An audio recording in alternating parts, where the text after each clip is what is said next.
Well, I'm glad that you kept it up. As you know, a lot of people are starting their holiday season since last week, and so it's going to be an interesting kind of flux of players in and out. I think so. But Also because it's also what was it? Street Fighter closed beta, yes, and yeah, I noticed that when the first closed beta came out, a lot of people didn't show up too. Uh, so let's see.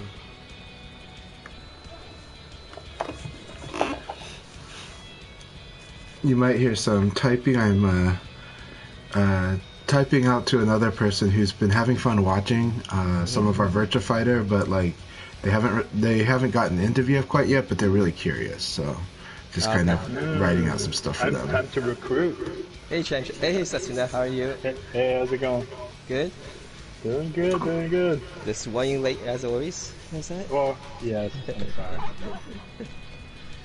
Look, Okay. I'm Hispanic. It's in my blood. Welcome, Silverbolt. All right. So again, if we don't have many people, could just make this a training session. So I learned a little bit of Vanessa, or you tried the fundamentals of her last Friday. Yeah, Then we go if post Silverbolt around. likes, I'd be happy to spar with them. No problem. We could do a gauntlet for Silverbolt Sure. being the person of the gauntlet. Oh yeah, that's doable. All right, let me just invite both of you guys in, and if anyone's watching the stream right now that want to participate, just let me know, and I'll invite in. Let's see, how to invite here, R2. But I didn't get to watch the Challenge Cup too much, but I saw a little bit of the end of the 3-on-3 team tournament, and it looks promising to see a lot of young players doing really well in the 3-on-3 tournament. Because each team will just have one person that's under 22, and I think a lot of the expectation with that maybe they are we'll just kind of just let the stronger players do all the work, but they're actually holding their own, so that it's actually pretty good to see. Excellent. Yeah, I hadn't caught it. I've been kind of on a VF break, I guess. All right, let's see. Oh, blurring station join. Okay. Oh, blurring. Well, thanks for joining. I remember you saying that you're gonna be too busy, so I appreciate you coming to help blurring. I'm going to say this is gonna make this a Vanessa training session. Does Vanessa has a traditional mid combo launcher? In offense stance, yeah. Sorry. Yeah, I had to. Yeah, because the one that Blurring told me was the one that the jumping knee, but that's kind of slow. So like a lot of knee tucker situation. Yeah, Work. the weakness for Vanessa, she's not quite Nitaku. Like Nitaku is not her strong suit, but reverse Nitaku is. I was like trying to learn. Like, wait, where's this fast mid? I was like, I can't fast mid launcher. I was like, oh. She's got very good fast mid, but it's that uppercut, but it's very, very, very tight range. It's like shorter than short range, but it's so good. Let's see. I think we have.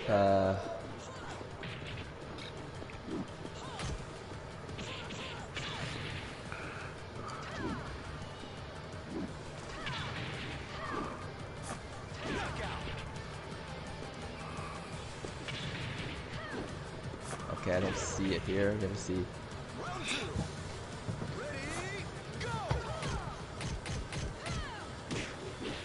Hey, did you get the invite, Chanchai? Yeah, I'm still stuck in a spectator, but I will jump in as a player in a bit here after I watch this game. Let me go check this see.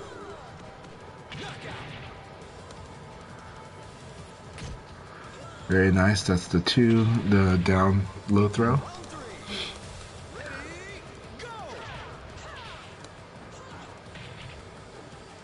Alright, while it just happened, I'm going to go post around social media. I haven't done that yet.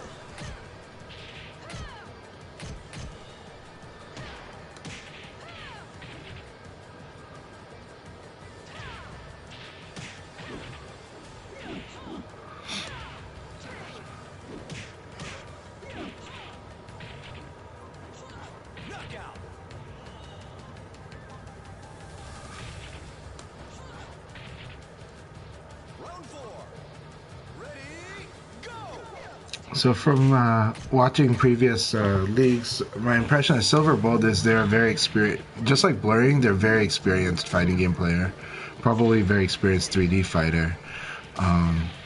Similarly, as learning in VF, they've both these players have been early on were frustrated with kind of like having to deal with so much variety that it's kind of hard to sort it out, and so last week Silverbolt was frustrated that when they were in the minor leagues, it felt so different from fighting people in the open league, and that does happen because this game definitely rewards a lot of experience. I'll be jumping right back in.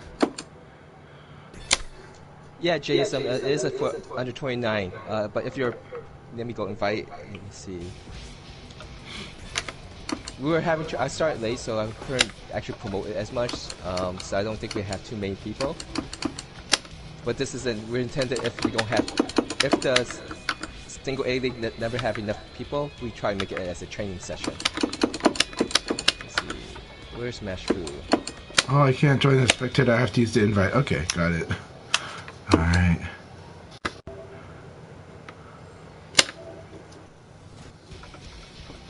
Okay, I'm in as a player, but I can obviously take breaks, jump out, switch to spectator.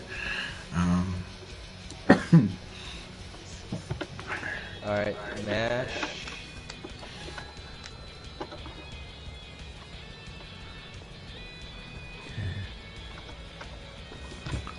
Alright, I sent the invite to Mashfu. He's a wolf player. Oh, okay. I think I'm gonna switch back to spectator then. Okay. Yeah, I'll do that too. Because then we have a healthy group. But, you know, today I wouldn't be able to do a session, but sometimes I can do a session with Silverbolt if they want to reach out to me on, because I know they want more Leon experience, and I can at least show them some things they can do in the Leon matchup and, like, workshop it with them.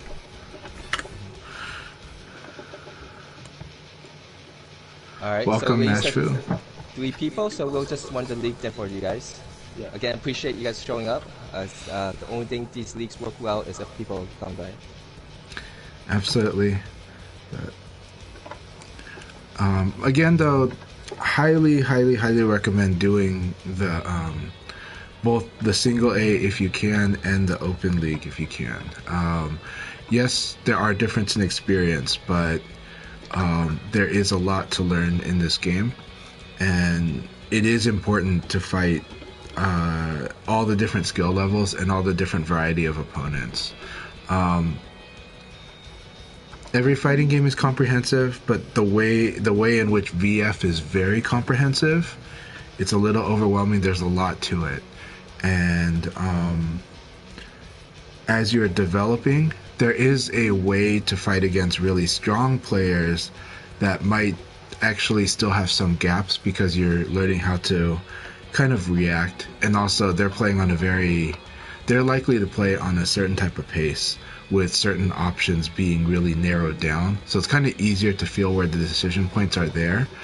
But at the same time, if you don't gain the experience of somebody that is playing off time, you're going to have serious holes, and while they might not be obvious at first, eventually they become this huge like barrier for you to grow.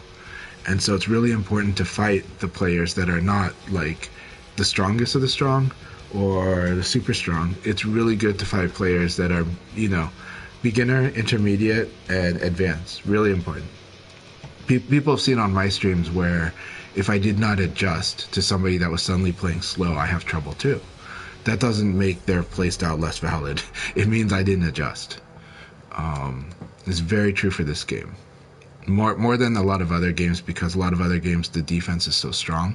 In this game, the offense is very, very strong.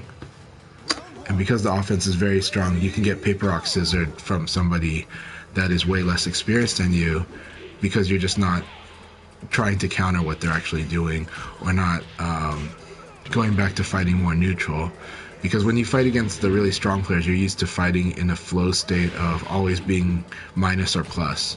And then neutral becomes like the most awkward thing in the game until you get used to it, right? So the one thing that I noticed that every time I with a lot of players, moves are not coming out, and I think hopefully by the next time I stream again, I will have some PowerPoint slides that I was hoping to talk about, to explain, hopefully in an easy way, understanding timing. I think that would be great, but I also think, like every new year is a good opportunity to do like a refresh, like review of intro material, of beginner, intermediate, and advanced material. I feel like every year we should be refreshing. We played this game so long. There's so much things that we take for granted. Yes. And I'm to the point where I rather just like this repeat myself as many times and to be annoying, just repeat myself more often than. I will admit that in the first decade of the Virtua Fighter very active online community, after news groups, when we started with basically since the VFDC era.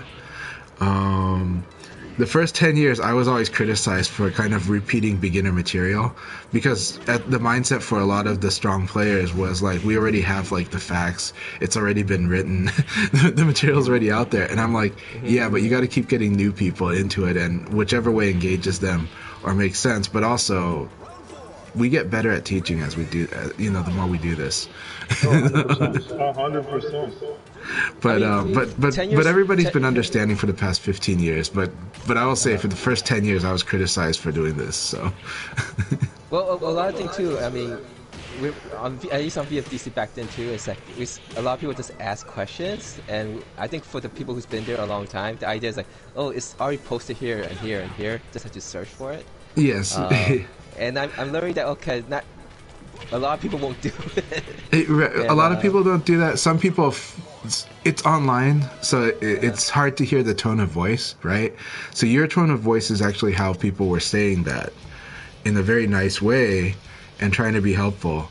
But to some new players, they were intimidated and they felt like they're trying to, they felt like someone's saying hey, get in with the club, guy, so, get a clue. And it's that's not what you're saying at all. You're no, we have this material, here you go. Now that we communicate with stream, it's a lot easier to understand that, stream and YouTube, then we kind of know, the players are really trying to help. They're not trying to be elitist. Some people are elitist, but they're not a-holes. I'm yeah, well. I mean, some are because it's online. Yeah, I don't know that everybody had that tone. I know you had that tone. And yeah, for the most part, now that you can see, you can listen to people, and people have been streaming, and you can actually hear what their tone is like, what their demeanor is like, and so yeah, I've now that I've heard a lot of people, I'm oh wow, yeah, they're super nice. Yeah, it's the nicest community I've been a part of. Say it like that. It honestly has been. I've been a part of a lot of communities, and the Virtua Fighter community has definitely been the nicest and very productive oriented, and I believe it's because this game is so humbling. All the players that are strong in this game have had the struggle, real hellish struggle. Every single one of them has been as frustrated as Blurring has, as Silverbolt has. So every one of them has. Does it ever stop Chanchai? I don't think it does. Maybe not. It gets easier to stomach. Once you're in the right mindset, I think it gets easier to stomach, and that's why it's humbled a lot of people. You really can't approach it with the hubris that you can so many different games. Right. Well, exactly. And this season is especially for me, it's pretty humbling too. I think I would say that players like Paul68, KDMD, and Tenguman, it's particularly those two, have risen to be legit really high level players in a year and a half, right? And then there's players like you, and then you are very experienced, but you and Blurring have like become like these really crazy dark horse players that really like it gets really scary. You know, like is it like there's still stuff to make your guys' games more consistent, but like your ability to win matches has upped like significantly, you know, and so we've got this exciting period, you know, where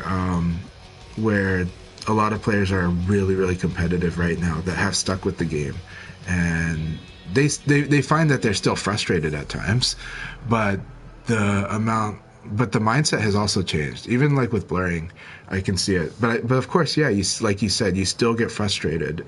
It's still this thing, but you also find that it's worthwhile. Yeah. This game is so scary worthwhile that's why the first problem is that growth curve, right? But it's so rewarding because you do feel the progress. It's just not the progress you might want right away, especially when you play some other games.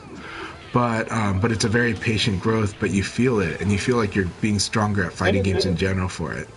Not only that, but it's solid. It's growth that sticks with you. It's like it's your the game makes you grow very from the bottom up. You got to polish things, or you're gonna find those those gaps in that are gonna get exploited and blown up. A lot of people are gonna, like, for me.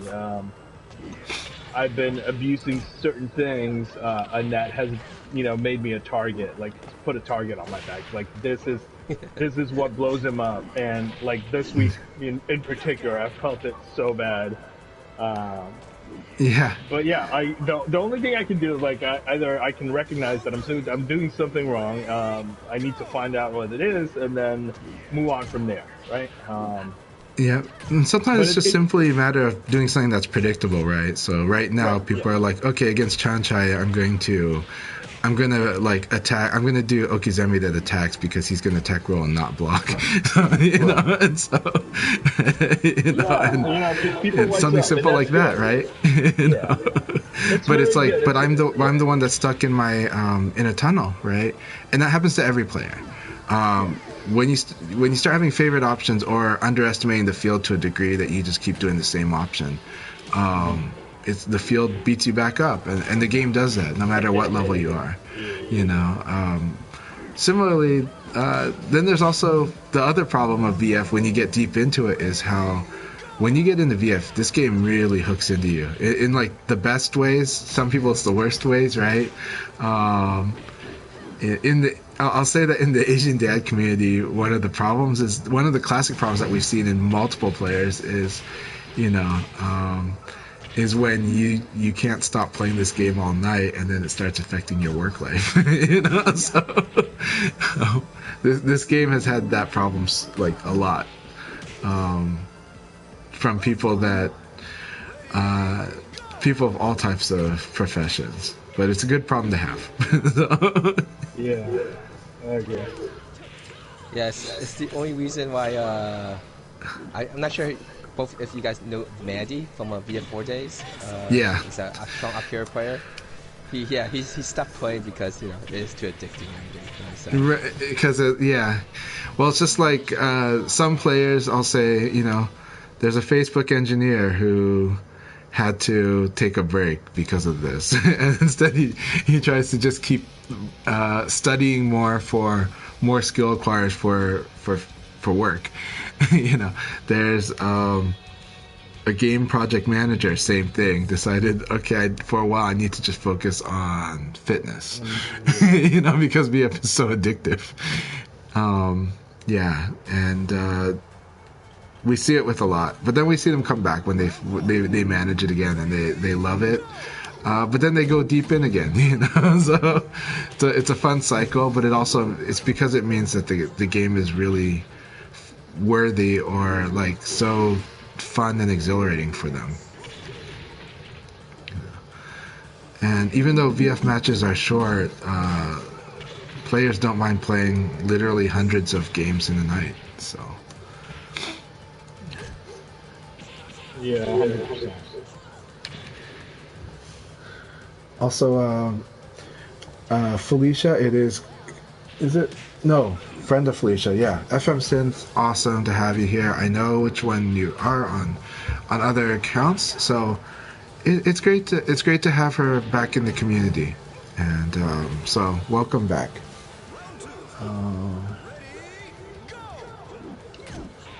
Well, so blurring, yeah. I think Silverbolt plays very patient, and it's really good to have experience against players like that. Say, like, one of the people I was sparring with regularly last year and early this year is Talon. Talon is a really, you've played with Talon a lot. They're a very defense-oriented and patient player, and Mashu is too. And so this is really good. This is really, really good because in VF, you need to have experience. You need to keep yourself fresh against both people that are very patient, like Akai, people very aggressive, like myself. It's really, really important, right? And you've gotten stronger at dealing with someone like me that's very aggressive. And lately, you've gotten stronger at patient players too, because you realize throwing becomes a very good option against players that are very patient. But some of them are very good at doing a bari the moment they feel you're going to do that. But you have tools to deal with it. And so attack is still one of those things where it feels a little more safe, except because when you go for throw, somebody can abari last moment. But at least you can bait the abari and try to work on your conditioning skills. As tricky as it is in the neutral.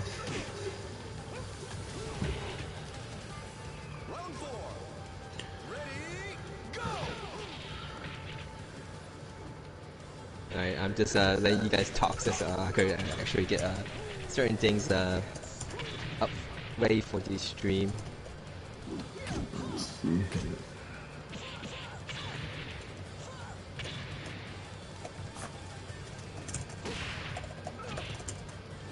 So they'll get to play against each other 3 times total, and then we make the room for the open league.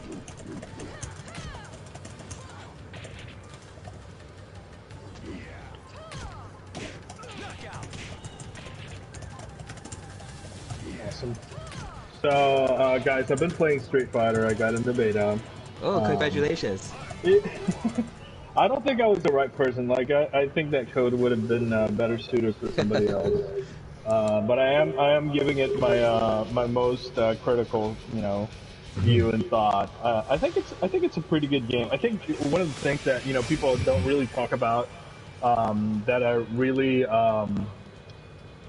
interesting with how they've handled it is graphically. Like, I'm playing on Steam Deck. I do have a PC. Well, I actually don't have a PC. It's my wife's. And it would be able to handle it, but like they've made it so that it works 60 frames per second. Wow. on the Steam Deck, and it does not stutter. It's really good. It's I think that's it kind of shows where the hardware potential of the Steam Deck is right now. I think they might be using FSR, to be honest, but I thought that was pretty good. How they've handled lobbies is pretty good too. I like how it looks. Excellent. Kind of reminds me of BF4 Evo, where you would go to arcades and stuff like that. That was very nice.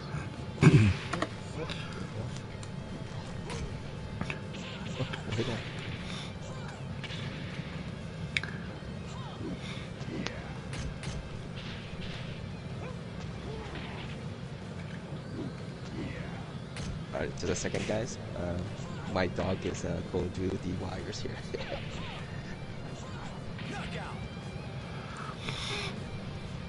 But yeah, fighting really defensive players is quite something in this game because again, we get used to feeling off of the disadvantage and advantages, and neutral is the most awkward situation of VF unless you're coming from Dead or Alive. That's my experience. If you're coming from Dead or Alive, those players can handle neutral probably the best, like VS neutral, right? I think actually even for the Tekken players, VS neutral is a bit frustrating because this game's whiff punishing is a little different than Tekken's, right? And so at the higher level, some of how we handle it, we all handle it a little differently. Some of it's just simply range control, just understanding long range. You're trying to get certain moves out, and you're trying to get them to do their long range move, and then you try to deal with what happens after they do their long range move. Another one is we'll crouch dash in and guard, but make sure that we do a guard throw escape so that we can defend ourselves against whatever throw they decide to do.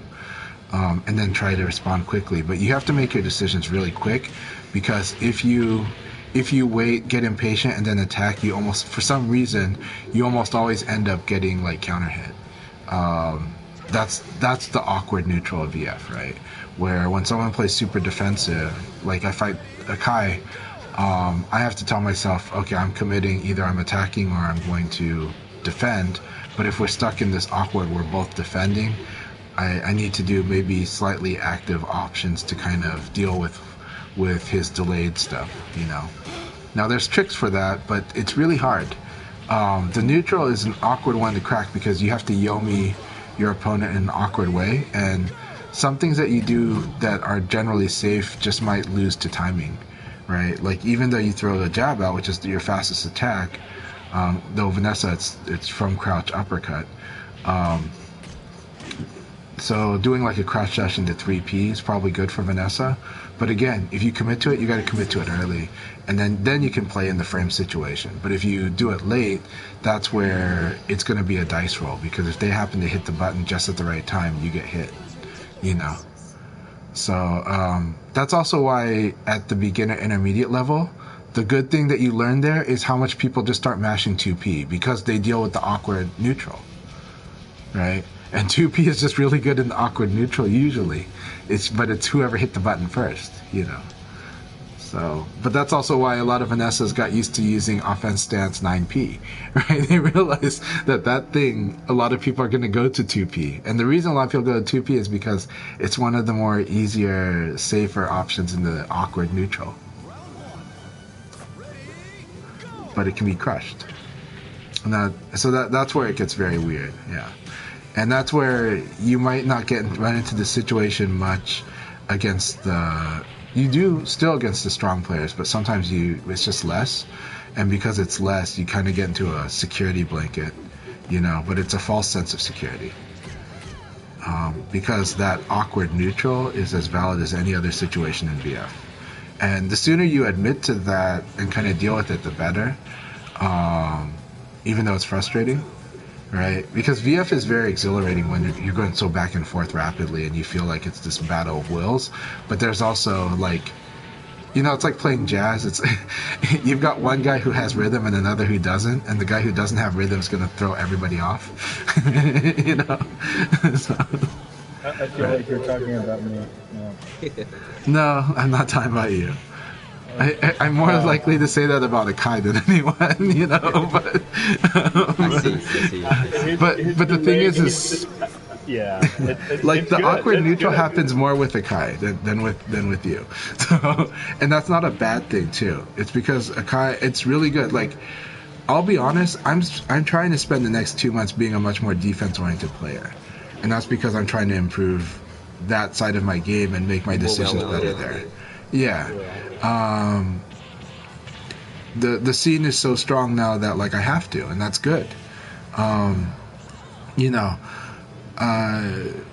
the way I play my offense is the way I do that online and offline, and a lot of people might be surprised until they see how well it works in offline as well. But now it's I need to improve my frame, like my adherence to frames. It doesn't mean I'm not going to break frames, but it means that I'm going to tighten up my forward defense. And I'll still be in opponents' faces, but I'll be focusing on defense, you know. And VF defense is as much forward as it is backwards in this game. That crowd, you know. But if you're predictable with it, it's rough. So it means like, actually, the deeper you go, the more you have to rely on something like guard throw escape. Except for people that do guard breaks, then that changes a little. but you have to recognize when they're doing more throwing versus guard breaking. If they're doing guard breaking, then yeah, evades are good. And then if they're doing throwing, evades are terrible. And so then you need to do more fuzzy, Yeah, fuzzy works versus Void, unless you have a mid guard break. But it takes a while. Like, it's not something that you'd naturally gravitate to, because the game usually rewards you less for those.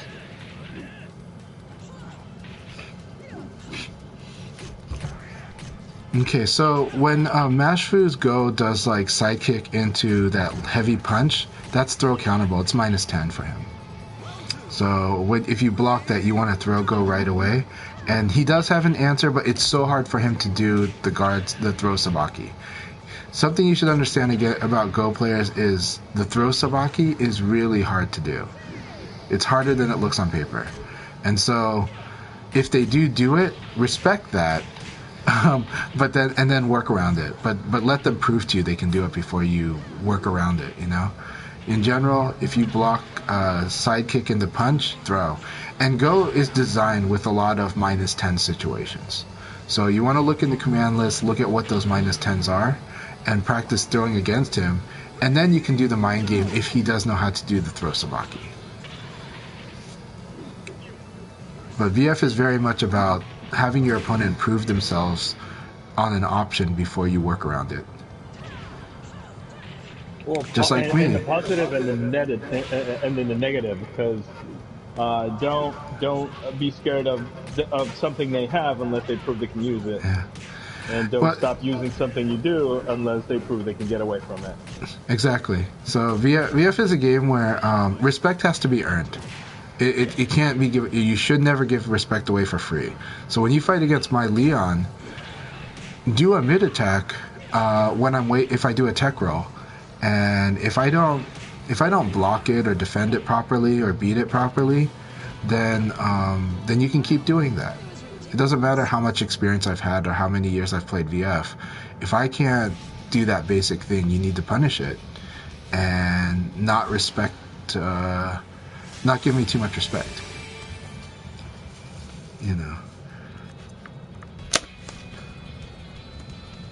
I think that's why Haya's game is so strong. He doesn't respect anybody.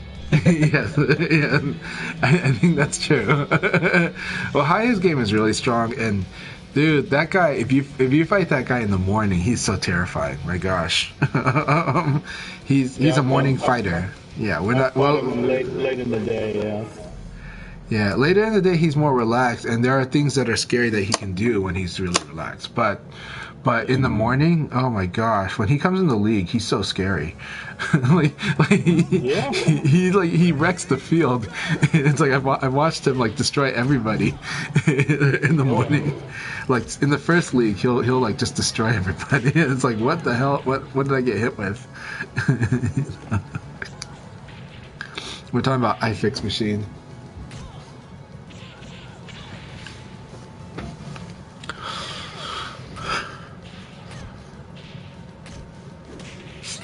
Alright, so this is the last round of the single A league. And then I'll host the open league session. And Blurry has won the first 2 rounds. He should be basically promoted to now double A. So that means that he won't be participating in single A no more. Will not be allowed to participate in single A anymore. But I appreciate him joining, helping out. We do, but in the new year we'll have we'll have the double A, right? So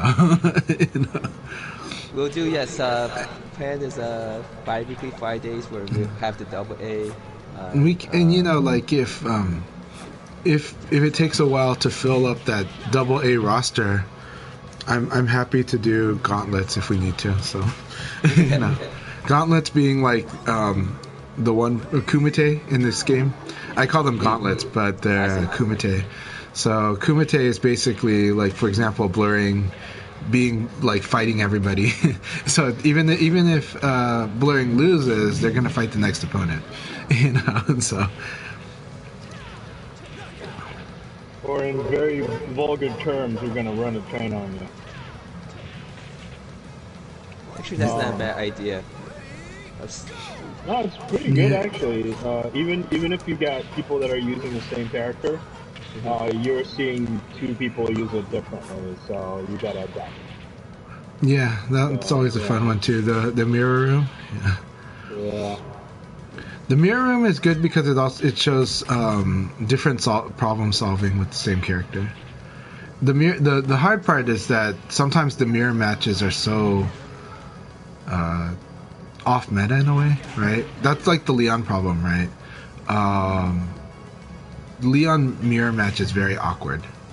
And it's awkward because Leon is good at crushing the stuff Leon likes to do also. So. You got the poison and the antidote. Yeah. But you know, then I can imagine like Brad mirror is kind of, it's not weird, it's just more of like probably about as vanilla as it gets. Because, except that you can play Brad as a rushdown. It's just, in my view, he's stronger as a defense character. He's so good at guard punishing and whiff punishing. And so he might look like he's rushing down, but what he's doing, like Killa is just doing really good fuzzy guarding and defending, and then punishing you with his defense. You know, so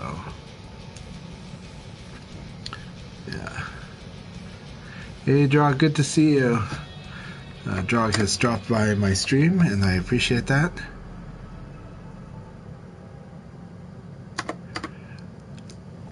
Killa is a new Brad player, but the way they play Brad is very strong, but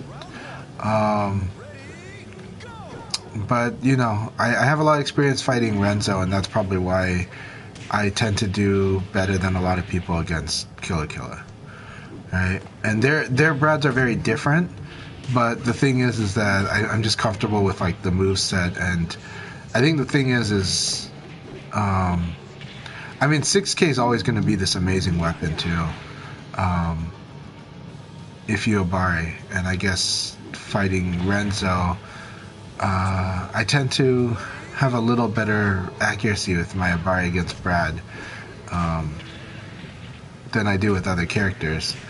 But his 6K is so scary, and it scares even me, right? Like Renzo still destroys me with that.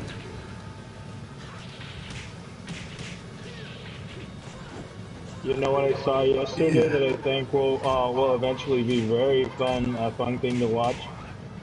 I met Killa on ranked with a Taka. With Kage? Taka. I couldn't hear that. I heard both of you. Taka? I see. Yeah. That's good. That's good. I mean, I think Killa has been working on their offense, so we're talking about their defense still because for a long time that's going to be their defining trait, just like Abari is. Well, okay, I play Leon, so people just say, oh, I just do a lot of lows. And it's like, that's true, but it's a little different than that, in my view, right? But to most people, they're just going to define it by lows because they're fighting Leon, right? And I'm like, I think there's more. I think my Leon's defined by a little bit other things than lows, you know. It is, but then you meet other people on rank playing Leon. It's low. It's low. Right. So it's like if I fight against Haya, he's always going to be like, oh, here's the low again, or he's going to low, and I'm like, that's probably why I end up winning certain matches when he's thinking too heavily on that, you know, because Leon's mids are very scary, you know. So. Well, that's on him. Yeah. You know? Right. So you know, but that's how it goes. So Drog was talking about Killa's punishment, but the fact is Killa is. It's not just punishment. I mean, it's punishment, but it's that they're doing the fuzzy guarding so consistently, you know, and how strong that is, because that's why Killa keeps 3-0ing most of the people in the open league, you know, as they don't miss many fuzzy guards until they fight me, right? Because I'm like, I'll sweep, and then they're like, maybe I shouldn't fuzzy guard, you know, and then Leon has like 4P, and it's like, okay, it's like. And we'll play with that a bit. So, but it is true that I think, but they're getting so much better. They're getting better at baiting the situation and how to deal with somebody that's aggressive like me, that's going to try to crush strings a lot.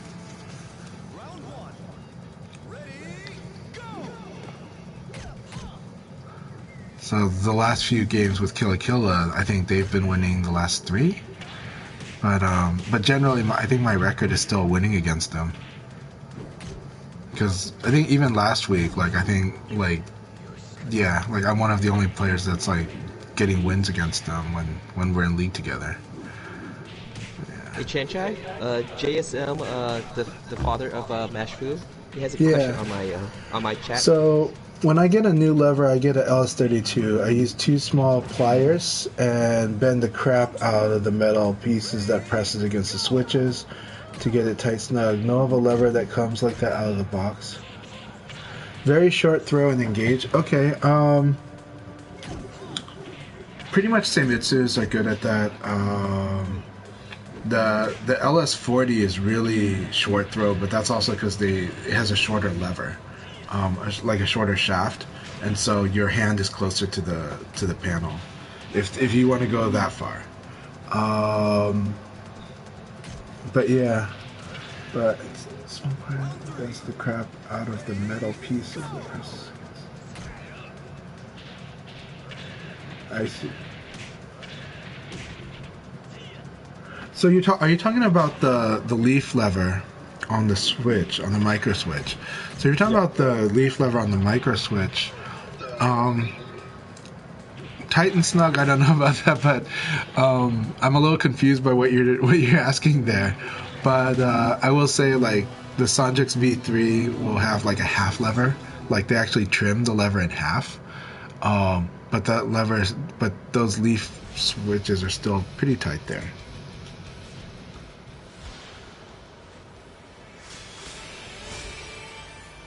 Alright, thanks again, Blurring, Mashfu, and Silverbolt for playing in single A. You want shorter throw than LS40? That's up to you. Right. I mean, you can do that in various ways, yeah.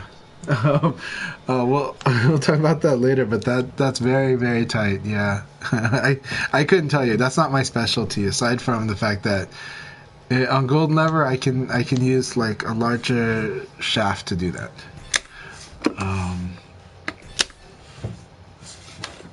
Let's see. But even then, I don't know if Golden Lever allows it to be like insane. I mean, it could, because you can change the switch spacing on that. So you have much tighter switch spacing, larger shaft. So technically Golden Lever you could, but it's a very different feel than, like, if you're used to Seimitsu, I think you're going to really love that. Actually, Auto V5, the Auto V5 on the largest actuator, that's what you want. So so you want the Sanwa JLF with the Auto V5. Use the largest actuator it comes with the one with 3 large dots. Or 2 large dots. Yeah, 2 large dots. You use that. And that is insanely tight. And that is super fast. It's awesome. If that's what you like, try that. Yeah. Alright guys, I just made the room for the Open League. Password is 1218. And I'm going to post this around places. Let's see, what am I trying to do? 27492, 27492. It says password incorrect. Oh, are we still on the other one? I'm sorry? It says password incorrect. 1218. Let me see. I made the wrong password. Oh, I missed wrong password. Okay, let me fix it. Let me go out again.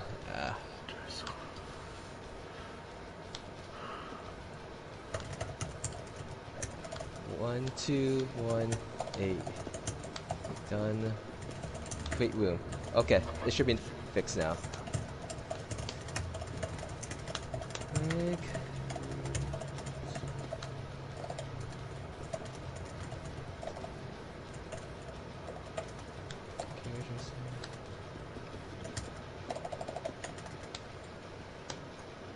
Okay.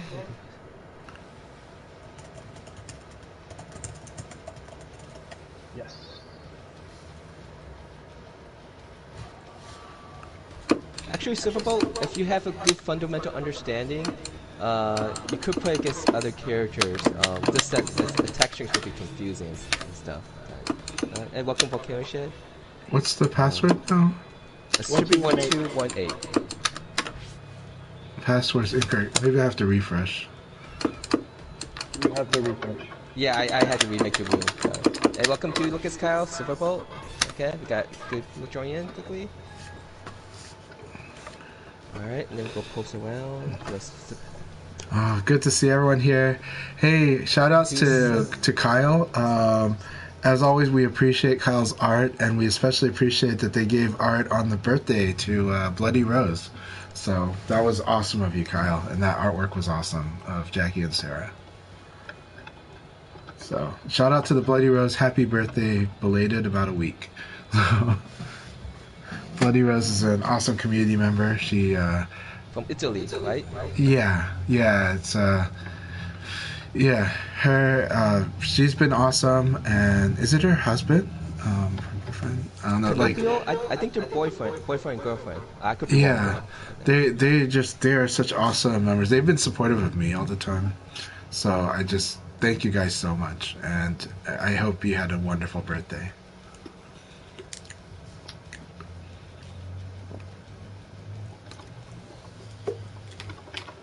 So if anybody wants to know why Akira hits you with a low and has a guaranteed double palm, that's Akira hitting you with that low punch from the side. Tends to happen if you do like he evades you and you try to high punch him or something, and he hits you with that. Guarantees the double palm. The reason that it does that is because of how side turn works in this game, where the way frames are modified, and then also what you can and cannot do. In this case, technically, it's not guaranteed, but he's in a situation where, because double palm's a mid, you don't have enough time to guard, because it takes 3 frames for you to reorient yourself from when you recover. And so blocking is not an option. High blocking, low blocking would be an option to duck if it was a high attack, but it's not, it's a mid. And so the frames work perfectly for Akira, where that becomes a true combo. And that's the introduction to the side turn game of this game. And the side turn game is actually pretty amazing, but there's a lot of skills to build before it becomes really relevant and how you use it. But a lot of characters do have sequences that are oppressive from side turn, and when you do learn those, it's quite something else. But again, you can always throw somebody that's evading. Offensive moves a little different, based on when they do it.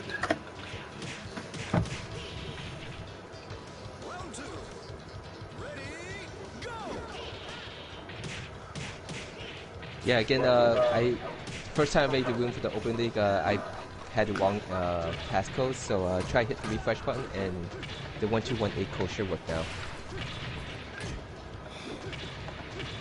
Oh, very nice way to deal with Jackie's back fist option. That was so cool. Nice crouch dash in the shoulder.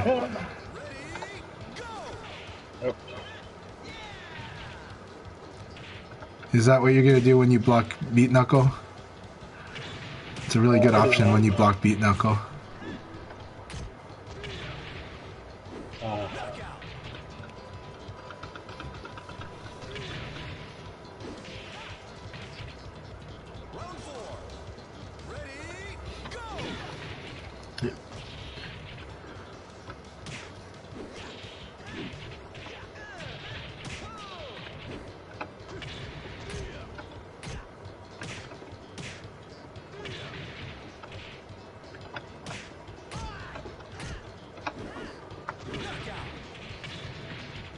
Very exciting match between you two here.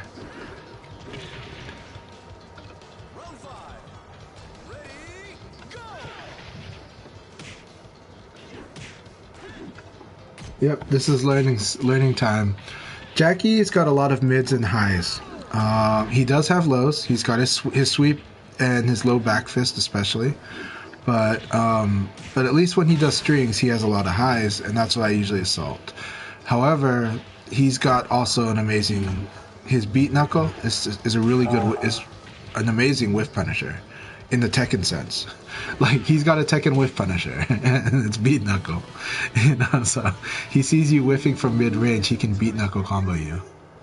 Also, you see that really fast kick that he does that has really fast recovery? That is the EI Gary. It's a hard move to do. It's a just frame, but if you do it correctly, he's like +6 when you block it. At some point, you learn how to duck it, but then that opens you up to getting elbowed. So that's where the fuzzy guarding kind of helps, but also just knowing that you need to defend more if you block that. Hey, awesome to see you, Volcano Shed. I'm glad you're able to be here with us too.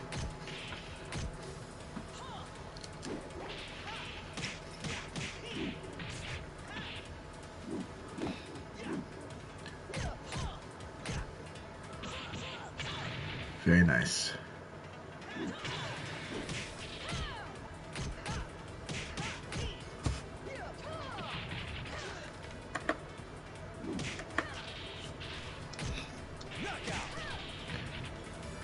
Excellent first round. Round 2. Ready, go!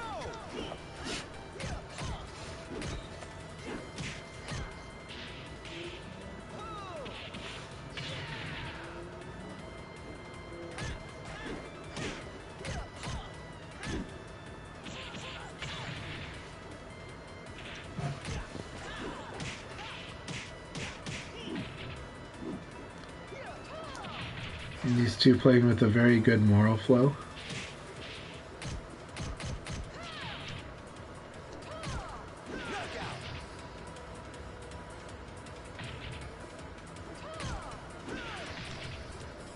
Round 3. Ready, go!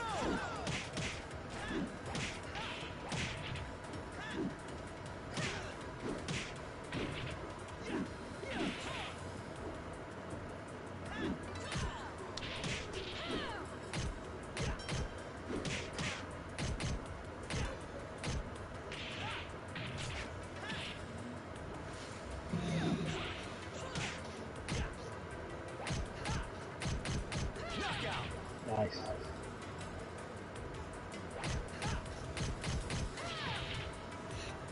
Round 4. Ready, There was go! a lot of thought into that.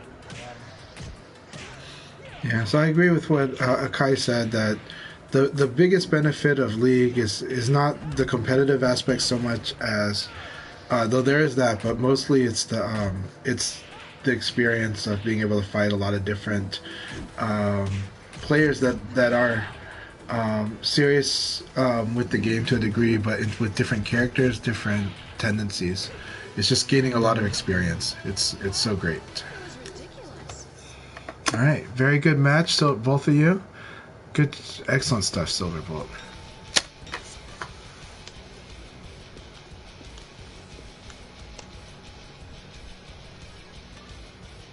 No, you did really good. You did really, really good. Hey, welcome to Hustle. And it's the other person who is not allowed to play in Double A anymore. Okay, Volcano Shed. Let's see. Still trying to get things straight here.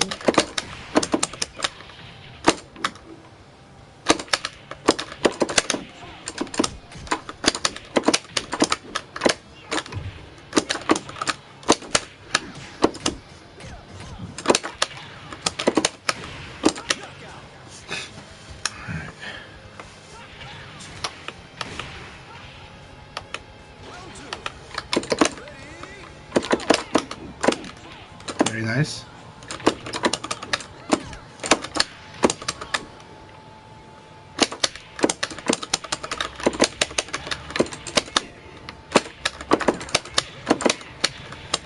So that's my evade punish there.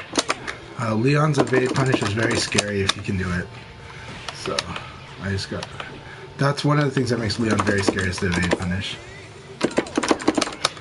Same, evade punish. So I use the backdash evade.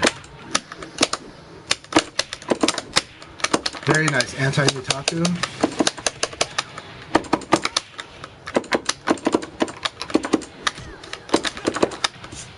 There you go. All right.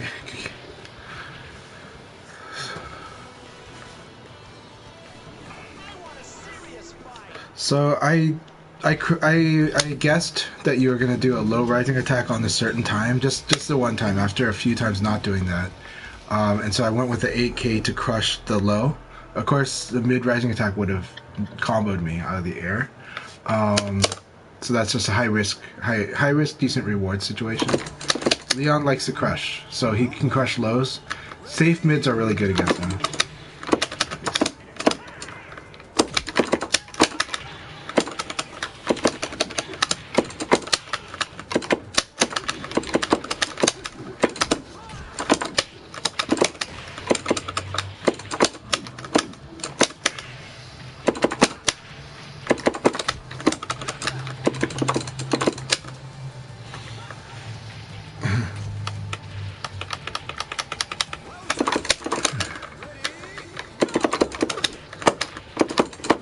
Very nice. He was waiting for the evade.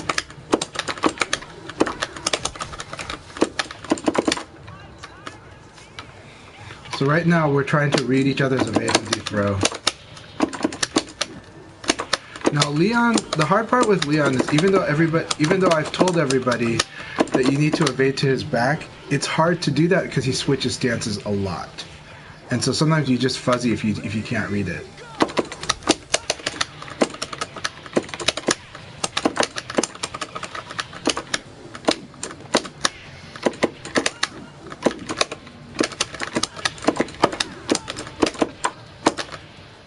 Oh, damn. But the hop kick, that was the one time the hop kick would have saved you. Yeah, but you conditioned me not to use it. That's what we're here for, is learning. You got the silver bolt.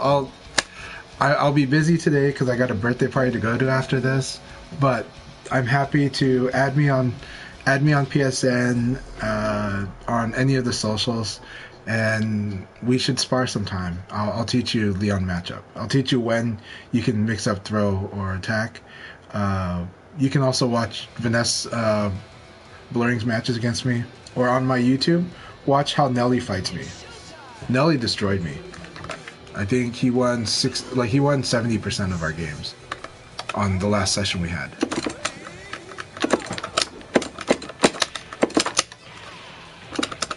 Alright guys, this is the last match before we start the first league of the day. And last minute P1 point, the path is 1218.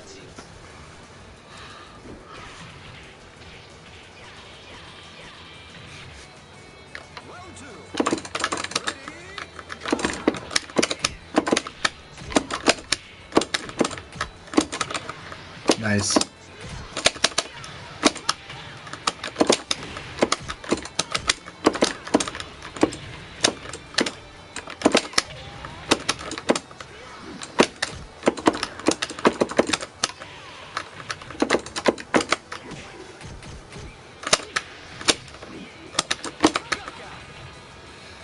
Alright, one whiff does it.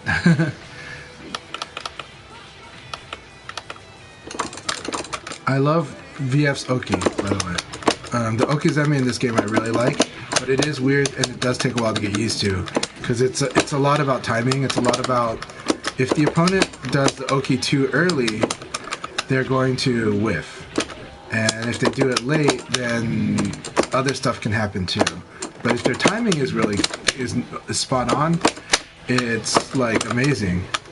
But the problem is, I can vary the timing on when I wake up, and so you take advantage of the fact. So I'm taking advantage of the fact that I'm invincible until I'm not, and I can change the timing of when the opponent needs to perfectly meaty me.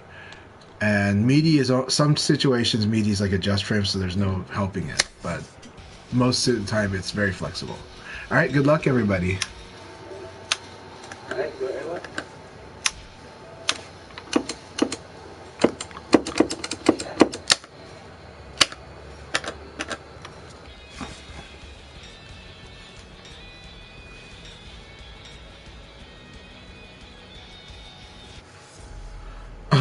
Wait, did Blurring Plus just literally expire in the middle of our session? The PS Plus online availability. Round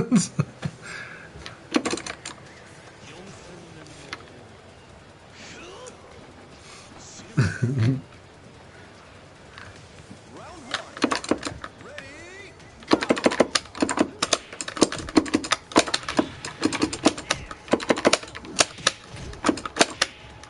Good.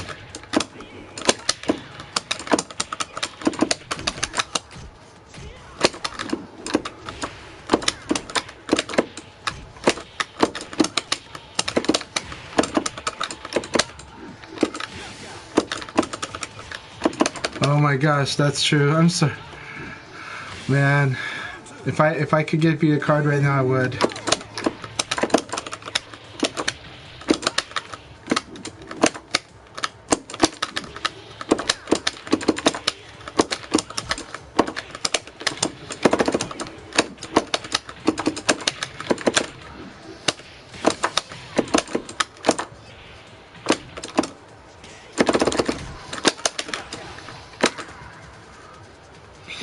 Man, happy holidays, Blurring though. I'm really glad you joined us, and like, I'm glad you were able to make it today. Um, it's been wonderful playing you this past year. So, and like, you're beating me up a lot of times now, so it's great. I really love the skills that you bring into the VF, and I'm glad that you're playing VF as well with all the other games. Yeah. Play more. I took a week off VF. But I am trying to be more defense oriented for at least the next 2 months just to work on that. I'm trying to.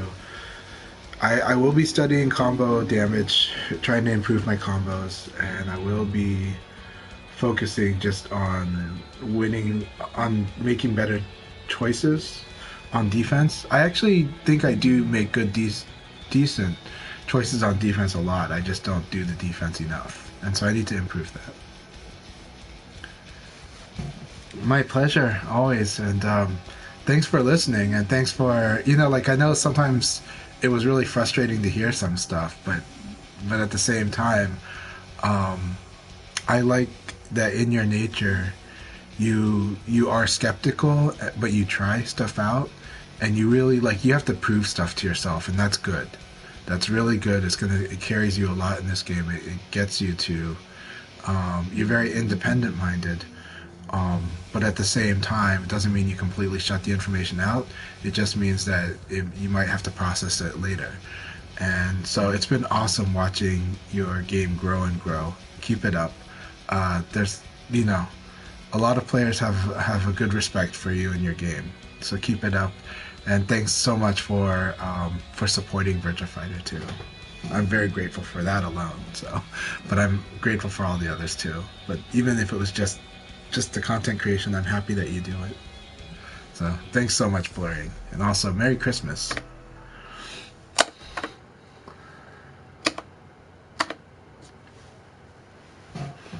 All right, so we've got Kyle's Wolf versus Akai, Akai's Pie. Let's see how they approach this matchup.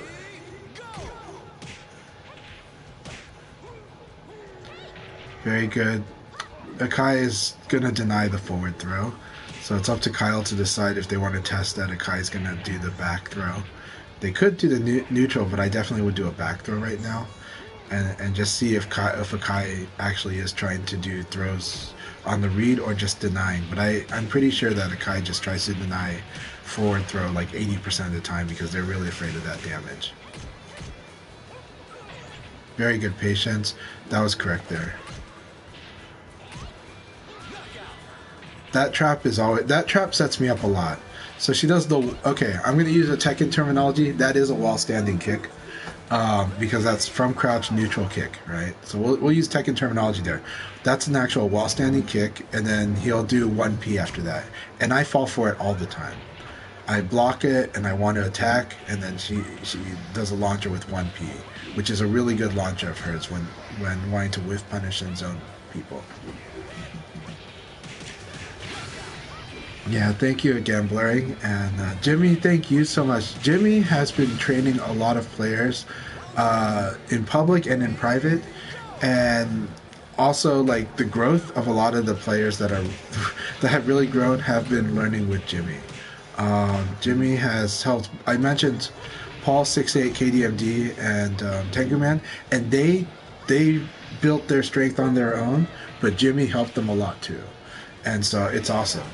It is so awesome that Jimmy helped provide more understanding and knowledge for those players, and many others, myself too. Jimmy helps me all the time. Jimmy is a person who loves teaching VF, and I gotta tell you, my friend, this year you've taught a lot of VF, and we're all grateful. You're more of a soft-spoken person. You don't like to brag out loud, but at the very least, I'll tell everybody that thank you so much for what you do, for helping. But yes, they grew on their own. Everybody grows on their own, but everyone's appreciative of your help, man, and your help is a lot. They were very good players already. Like, I'm glad. I think you and I recognize how strong Tengu Man and Paul were even like a year ago, because like the way they mix up their assertiveness, and you can see their willingness to learn, and that they're really just learning and gathering. So for those two players really intimidated me right away, even when they were just starting, or when I first became aware of them.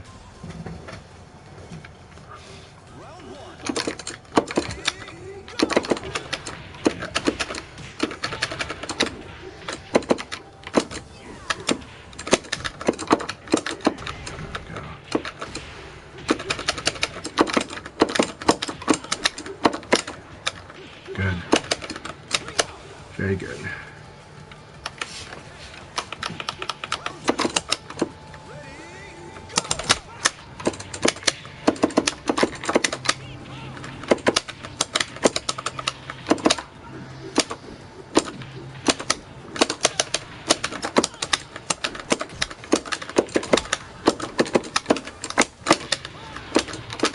I did it too early. I kind of knew it was coming, but I kind of like that delay got me.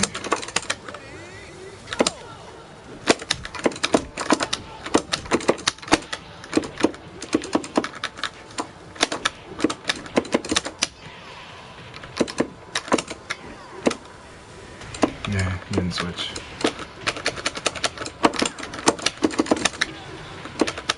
I'm gonna lose. Yep, I lost. The hard part with Setsuna is if I play Moral, I'm probably going to make some bad choices against him. If I play very aggressive and do lockdown on him, especially knockdown Oki, I think I tend to do pretty well there, but I do have to watch out for hop kick. So when I play my defense focus against him, I need to be careful because I tend to do some predictable things, and he punishes them pretty well. His game really counters it, so I might have to make it that the exception to my defense focus is I need to be careful about Setsuna. But a better way, instead of just telling myself to Bari, is to try to just learn how to play better defensively against him, and I'll work on that. I think it's going to help me get better a lot if I do that. I'm going to take a lot of losses doing that, but I think like what he did in that game was he correctly threw me every time I was going to evade, and so that was the wrong defensive choice, and I need to recognize that. The hard part is stuff like the hop kick, because of its play on timing, makes it so you shouldn't do straightforward options aside from a high jab or elbow. So just use elbow more. Yeah, something like that.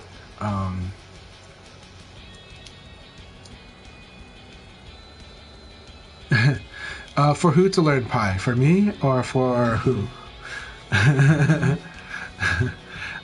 Who's the one who should learn Pi?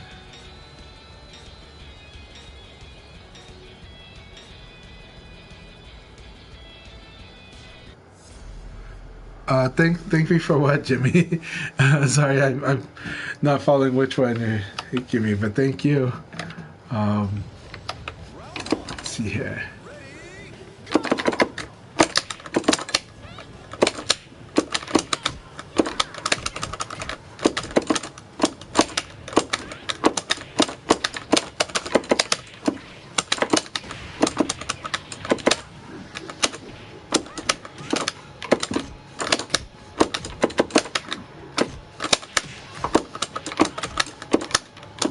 That was good.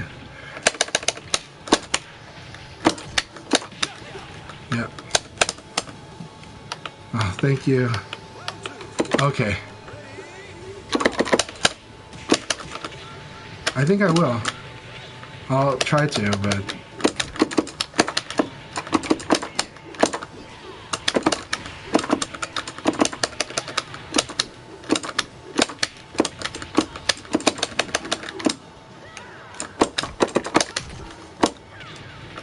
Very nice. Man, that guarantee. Okay. That's really nice. That's really nice.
I was out of range.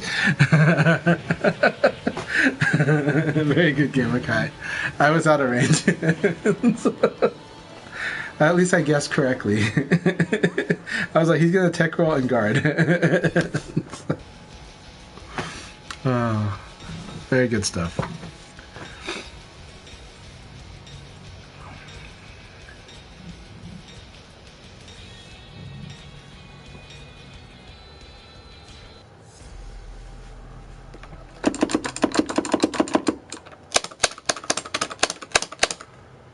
Sometimes I wonder if Silver Bolt's reminding me a lot of Talon.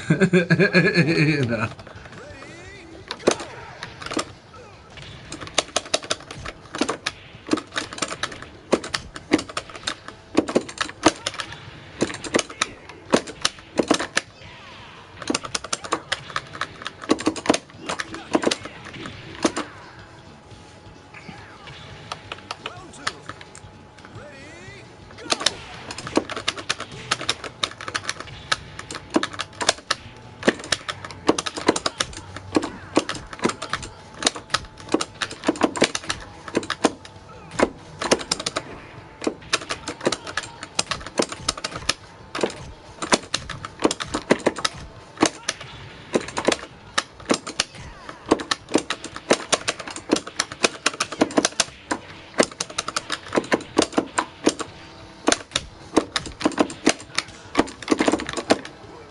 Very nice. Very nice, Kyle. So Kyle is very, very defense. Okay.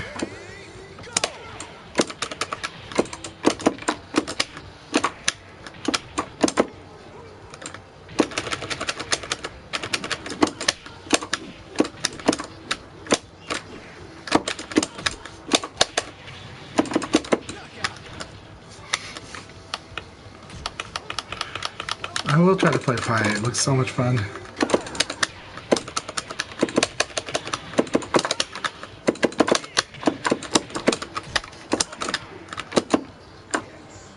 Very nice.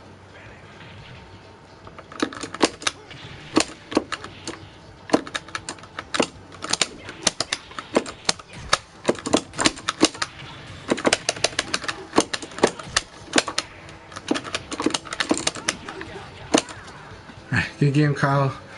I did have to do the low strategies against you, so...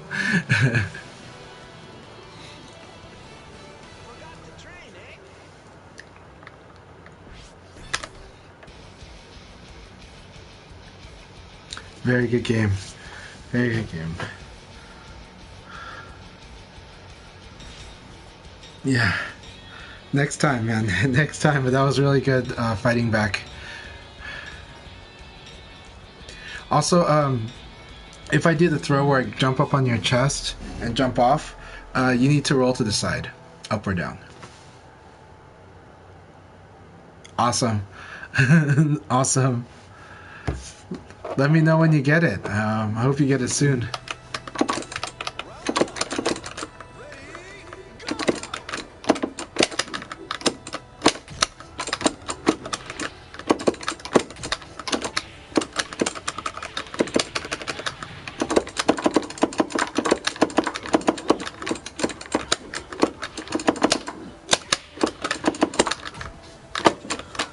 That was good. And he does favor down. Okay.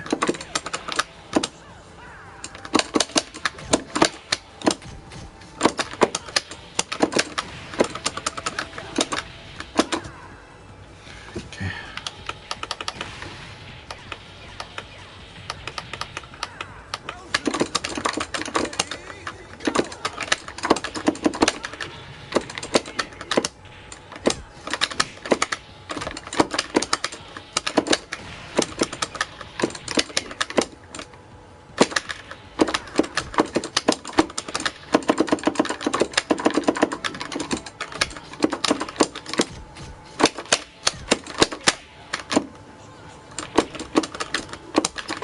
Very nice.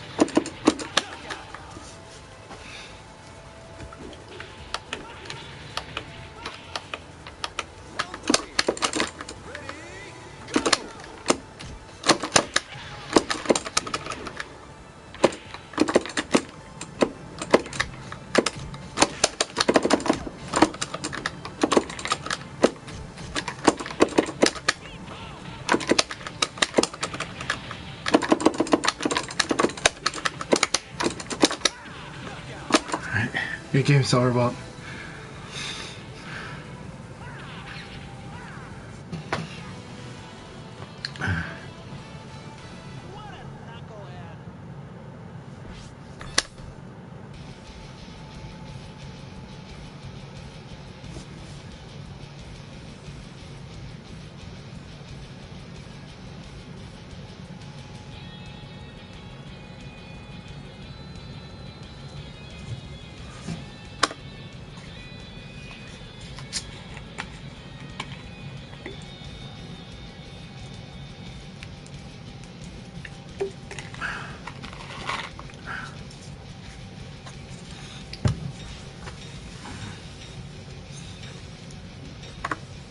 Alright, Volcano Shed. Good to see you, my friend. Keep it up. Keep it up.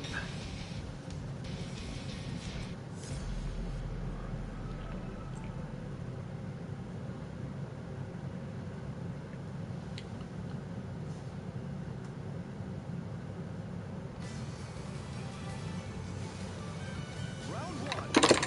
Ready, go!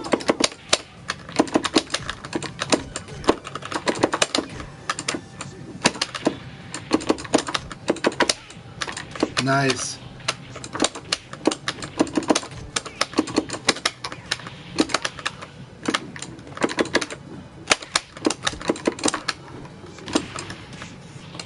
That was beautiful. Kick guard is such a good move.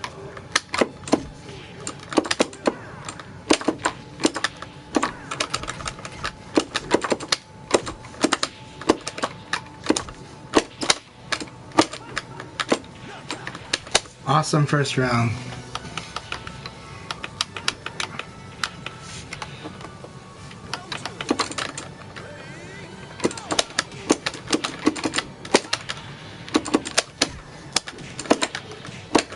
That was so good.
Thank you for the games, Volcano.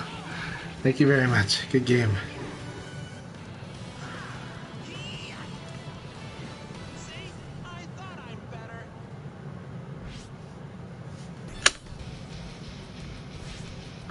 All right. Happy holidays, Silverbolt. Thank you very much.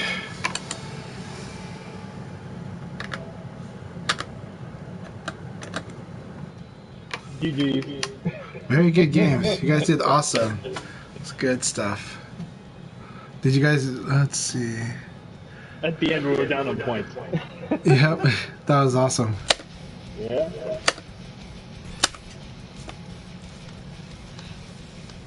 Hey, hey, you just won just by two rounds only. So, Yeah. thanks for everyone playing. We'll go two more leagues. Let's make sure I got this going.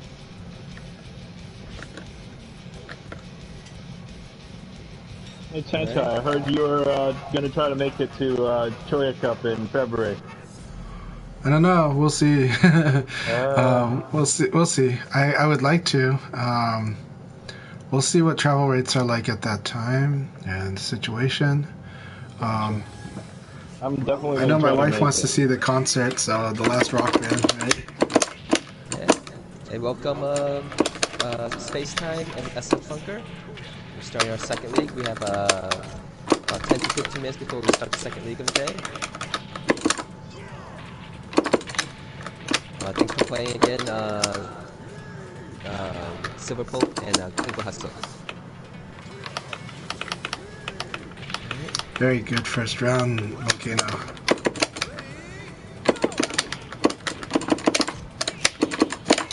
So there's a offline Cholo Cup that'll be in February, right? Oh, Yeah, I think so. How are you?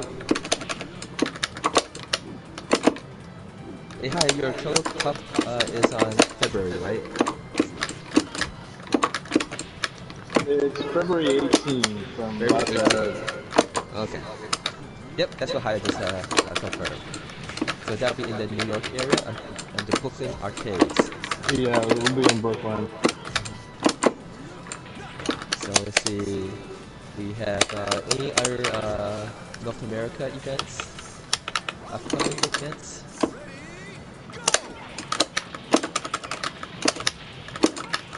I think the big ones coming up the next year would be Frosty Fostings in the northern Illinois area.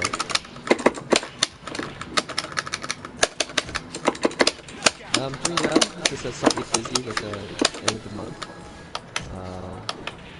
But glad you're feeling better. I hope you're feeling better now, Haya.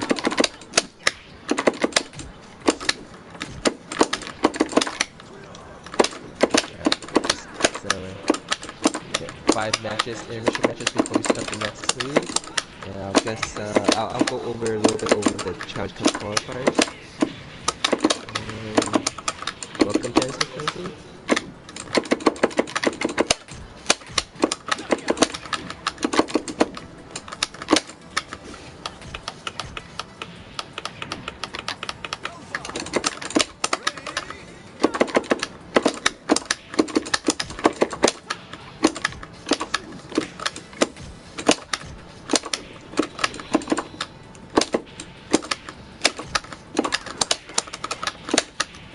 Also, thanks for playing and playing. I think his PS Plus subscription just ended while we were playing.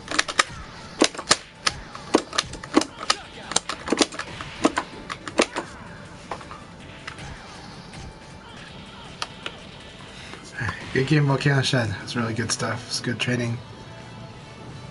A serious fight.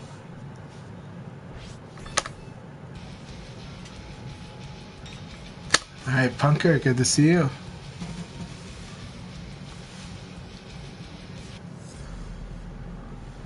So after the next league, we'll talk about the Challenge Cup, or I was going over that right now, unless there's additional news that we have. okay, cool. Ah, I see. have- You're using overlays. Okay. Yes, I'm slowly learning how to use the OBS and doing things. It's very newbie, but it's good. Alright, so if you guys are on Saturday in Japan or Friday night in US, Japan has this its third Challenge Cup qualifiers. It's Japan's official tournament for their Ultimate Showdown or esports in their place. So the first thing they have is the qualifiers for these are all online, and then they'll have a offline finals in February 5th. This weekend they had the 3-on-3 qualifiers, which is one of the players is required to be under 22. It's their way of trying to get more of the younger generation of players to play. And 2 teams will qualify. The first team is Team Zan Ani FC. It's a team made up of Umechi, Kisu, and Vegito. Now Vegito is the under 22 players. He's a magnet in Japan. He actually in the final match in that bracket of his, he swept the opposing team. Wow. So which was who was on that team? It was a team. I think it's Amamo or Brad player who's under 22, but he defeated Kurita, a strong Taka player, the BF3 national champion, and also beat Shira, who is a co-licensed player now. Yeah. She was strong. Yeah, so it's nice to see the younger generation of players compete so well. And then on the other 3-person player team that is going to be participating would be Team Hane Oshi, which is Hane is the under 22 player, and it's a team made with Zongchan, Lei, and Pomotaro. These are the 2 top players of these characters. Yeah, definitely a strong team. Sunshine is no joke. Yeah, the Zonchan Pomotaro Hane team defeated the Tonkatsu Chimpan J team that was finished second place the last challenge. Very good. Okay, good. Alright, so then there's 16 brackets, each one that had 8 players in it. This is for the free qualifiers, in which these were the one who will compete to get the top 2 players will compete. The top 2 players will get the JC full license, which then they will host a official tournament for those 8 players. The first group who won it was Kurori, a Taka player. He's been a very strong Taka player for a long time.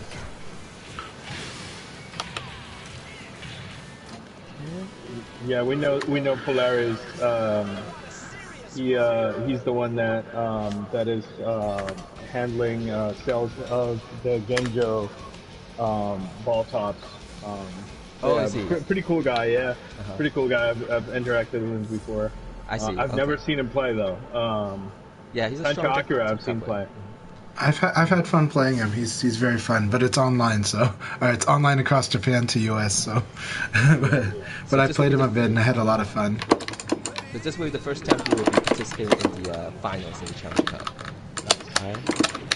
In Group 2, we have I think will always be the favorite to win the events is Hato-sama, a Taka player who is also known as Kofi Yasanare. That's his PSN ID. He basically had like more than 67% of the characters at the highest level, the Nova one. Yeah. And yeah, he's a real deal. He won the first cup, but sadly he had no chance of getting professional license from that one. Yes, so I think that's what everybody's rooting for him to win, to finally get his pro license. Yes, he is the real deal. He is the real deal. And the thing is, he's finished always really close to the top. So it'll be a so good. He'll be a surprise if he loses. It will be a shocker, and everybody who ever beats him, they say he's like a boss level character. It's like, I had to beat this boss level character and still continue playing. Yeah, so. But yeah, in his group, he had to beat Furuha, who actually was a Challenge Cup finalist a couple of times. Manish, yeah, a lot of strong players in this bracket that he won. Yeah, Akipan is strong. Yulita Sada is strong. Yasukami is an under 22 player that actually qualified was a finalist in a previous Challenge Cup also. Oh, nice. Julia Sama, yeah, there's a lot. Alright, and Group 3. Alright, Group 3 is Itomo, a Tiger player. This is one of the players I didn't mention in the last Challenge Cup, but he actually made the finals last Challenge Cup also. I believe Chief Guti, a Sarah player from Europe, he told me that he's actually a veteran player from the VF4 days, Itomo. I'm not familiar with his name, but if he has, this is his second time being a finalist in the Challenge Cup, so for him to most likely do well. Let's see. And then he also beat Guiyan, who was the star player back in the final showdown. That was awesome match, Scott. Very good game. Alright, Group 4, we have Shiro. He was the champion for the preseason, the first Ultimate Showdown tournament. And then he actually swept Tongshan Chimpanzé in the 3-on-3 team tournament in the last Challenge Cup. So I think he has a high chance of doing really well in the finals. Okay, got 3 more matches to go before we start the second league of the day. And he defeated Ryan, a jacket player that has qualified for the finals in Challenge Cup 3 times at least already. Yeah, I remember him. Alright, and Group 5, we have Kubinashi Rider, who would be, I guess, top 2 late play players. Either he or Zongchan is considered like the best late play players, I think. He defeated Pomachar, like the best Jeffrey player. And he qualified many times he qualified many times for the finals in the Challenge Cup. So look for him to be doing very well. In this bracket, that he has to beat Yu, a famous Sarah player. Okay, let's see, Group 6. Group 6 is, I think this is first time Challenge Cup Finals. It's Kyo-chan. He's listed as Sarah, as a Sarah player, but he's actually a very strong Vanessa and Pai player also. So when you see him play, he might switch up between those Sarah and Vanessa. I think Pai is his third character, but Sarah and Vanessa is his 2 main characters.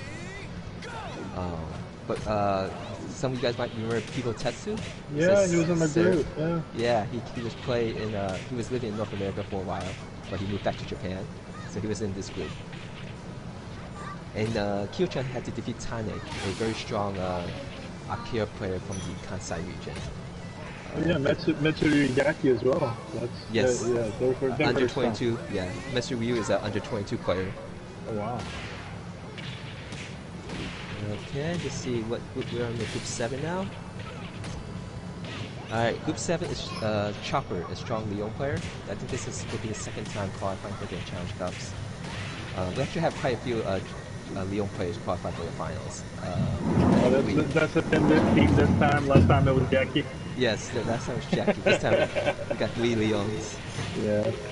But this group is quite a few strong players here. Ua Osu. There is Kyoko. He qualified. I think he's up next somewhere. But Chopper is very strong. Yeah, Chopper's one of the best. Group 8, we have a very popular John player, Uta. Yeah. Uta is strong. Famous for his, because he was part of the Family Gyoza team that won 2B Tri-Cups. And he streams a lot. Oh, Stein got disconnected. Hopefully he can get joined back later. Got a quick pro tip when you're watching, if you're looking for match videos of your favorite Japanese players. Sometimes, a lot of times they do stream directly. So not just look in the video section, look at the live section too on YouTube, on the live tab, and you'll find a lot of stuff there too. We'll set it up so 3 more matches now before Sonic Fan can come in. Yeah, Shock actually lost to in this group bracket. He got defeated, I guess. Well, there's strong players in this group of Puta. Alright. But the strongest Vanessa players right now is to be Shark, Kiriko, and Samishima. So these are 3 players that you should look after if you want to look at And also, the archive of all these players' YouTube video when they were streaming is actually on BFDC. I actually posted all their links to the at least most of the people that I could found last night. Not last night, 2 nights ago. Thanks so much. I'm gonna check that out. It might take a little effort to it, but the Tormail background and the links to whoever archive I found. I think all 16 groups I have a link to someone who was streaming. So you'll get some matches here and there from each group. I know Chopper was streamed, so you got some. You get to see that.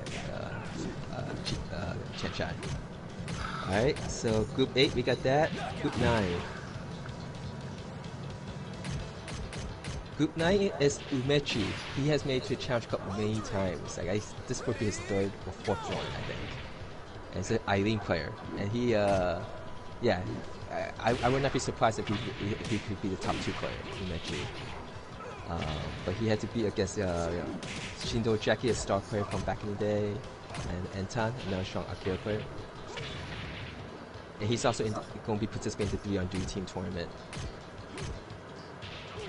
Yeah, it's actually in one of the blurring. I actually posted a link with the players on through the VF.com Twitter and also on my personal Twitter account.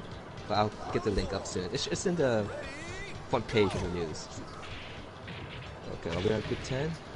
Group 10, Densetsu SP. This is one of the stronger Japanese Jam players. I think there's a funny joke between Densetsu and Bargo. Bargo is a pro licensed Jam player. Like they refer to him as Grandma.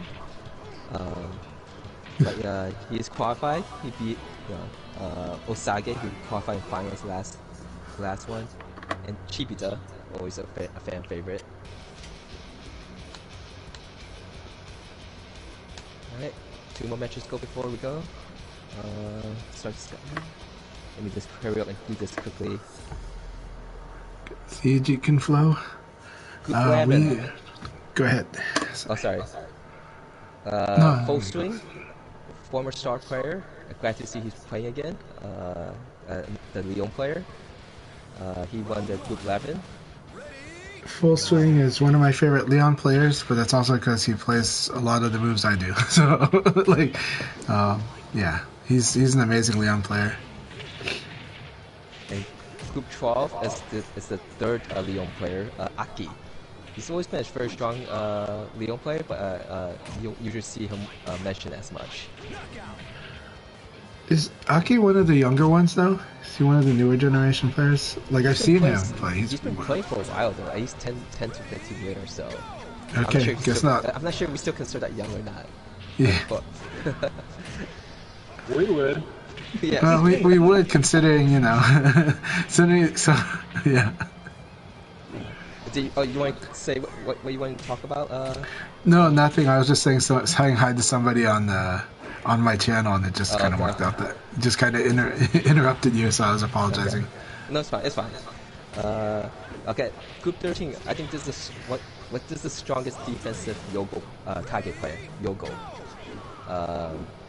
So this is a volcano shed. If you have to look at someone, Logo is a very good example to look at to see very strong Kage play. He actually played a first to 10 thing versus Tonkatsu and Homestead Akira. He defeated them pretty convincingly, both players. Group 14, we have the strong Rail Wao Go player, previously known as Gorgeous Eileen. Yep. And let's see. Group 15 is the Odessa player Kiriko. This will be his 2nd time qualifying for the finals. What's funny though is that Kiriko has been matched up to Homestead Akira 3 times now in the Challenge Cup qualifiers. And so they kind of been going back and forth. Okay, and the last group we have is Zone Chan. So we have 2 Lei Fei players in this group. He had to defeat lots of strong players here. Jin, Shiokara, and Hyogana de Aoki. Alright, one more match, and then we'll begin the second league of the day. Oh, Menchikatsu is also very good. That was in the pre. Yeah, okay. Menchikatsu and is a very strong Asuka. Jin is also very strong. I think we can all agree on that. Hmm. Yeah, one of the more favorite players, and also stream a lot and hosts league sessions, tournament sessions every Wednesday. Okay, and that's it I have for the Challenge Cup. Let me go put the link if you guys want to, or adventuresome to find like links to the matches of the qualifiers. Let's see.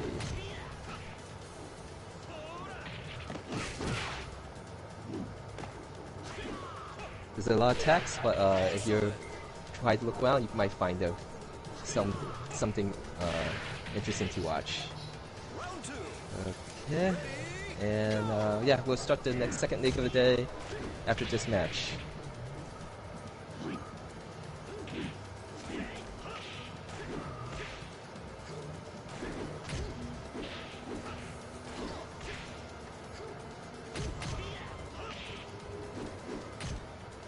Condor 7 has been playing regularly now in our leagues for the last 2 months, I think. Glad to see that we have welcome back, Sonic Man.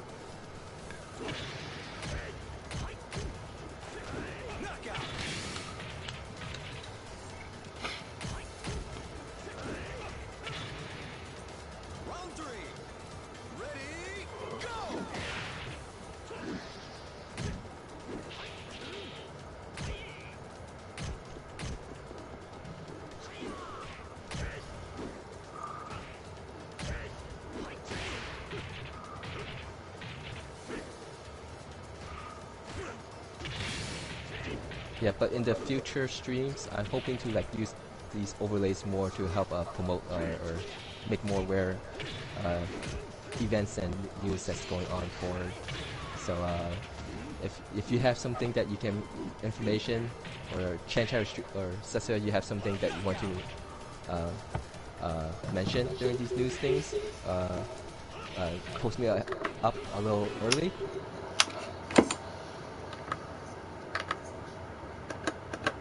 To see more informative for people. Yeah, of course. Hey, Jikundo Flow, good to see you. 9 players. So everyone, good luck. Let's see how this goes. Alright, good luck everyone.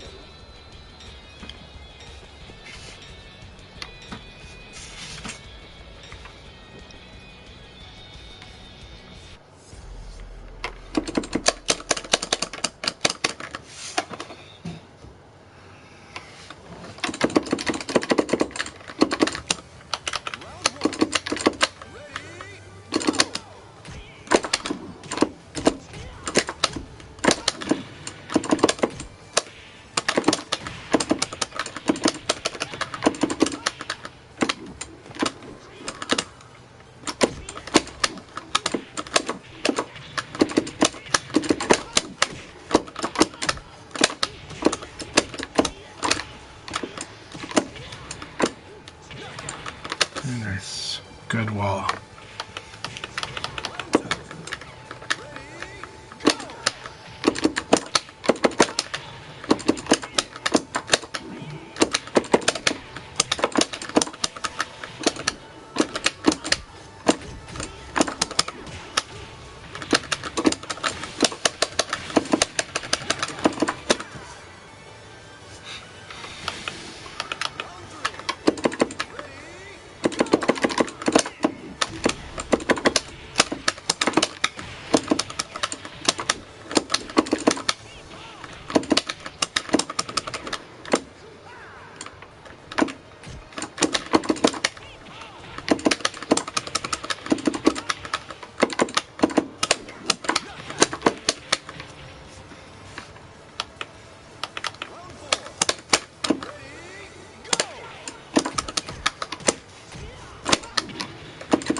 So that is falling for the trap there. There are a lot of low baits. Okay.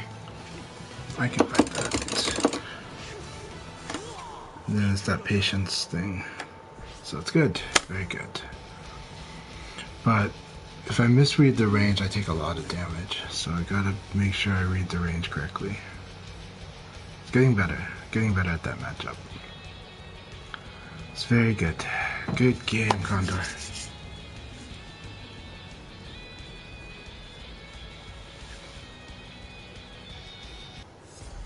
But yeah, can't do the so those are some of the low traps that yeah, it's this. They're interesting situations, but actually Numbers talked about them before on the Tricky Discord about the he's got setups that will punish people that try to low punch certain things, and that's, I think I'm falling into that. I think there was a critical round that I could have won the game, and I think I just misread the range. So I need to work on that awareness of the spacing on Lei Fei. I whiffed and then I ended up eating like half my life. So it's good to learn. Thank you so much, Jimmy.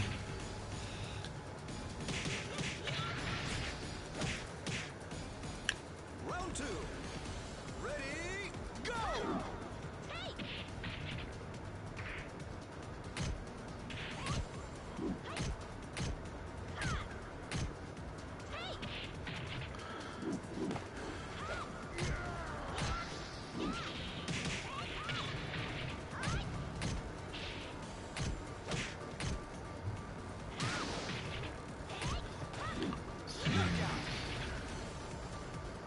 It's finishing really fast today. He might do a fourth league. Round three. Ready, go!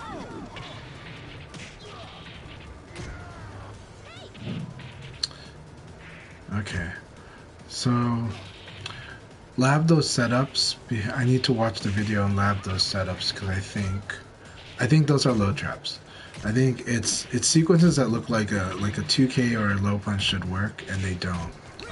The spacing or situation, or maybe Lei Fei has a ghost hop state that doesn't look like a hop. So I need to lab it and see how that works, because I think that's what I'm falling for. I think I'm being baited into it, but also 2K is a very slow move, so it could just be speed when it comes to losing on the 2K.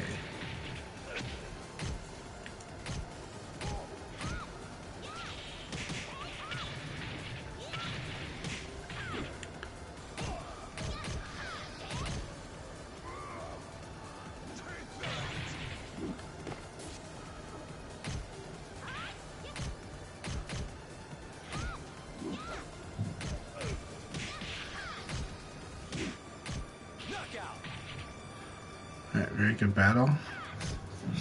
Both very patient players.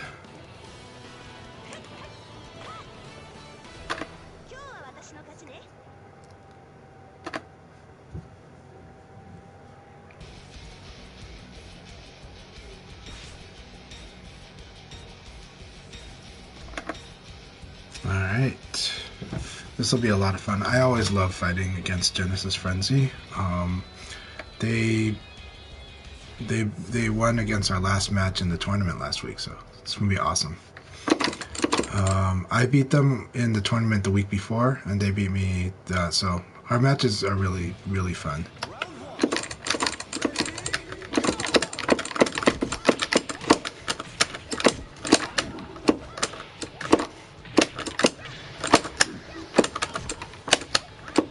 Yep.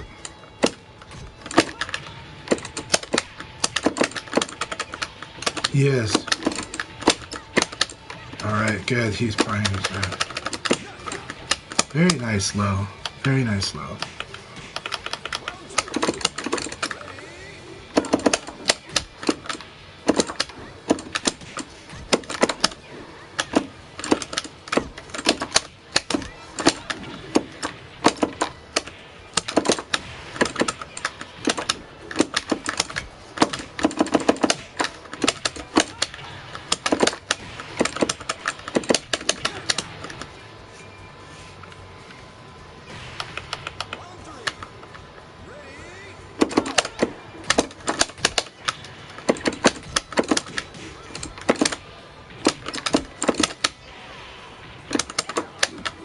Good.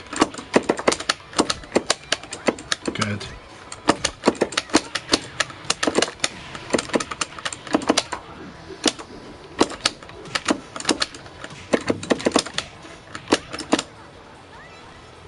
Good. That was beautiful. That was so good. That was really good read.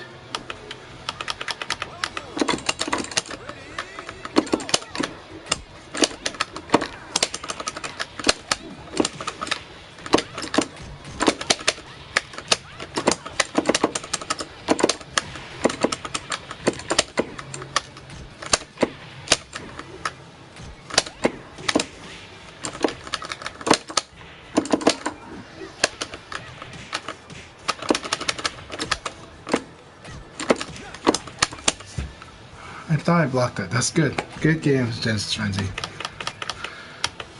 It's really good.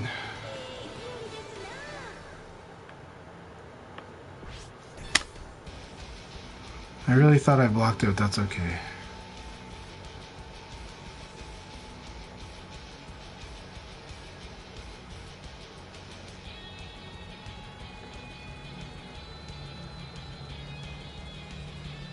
Maybe I tap down. Maybe I tap down. This looks like an EX mid though, isn't it? Let's look that move up. So it's like 2P from like back turn. Pretty sure.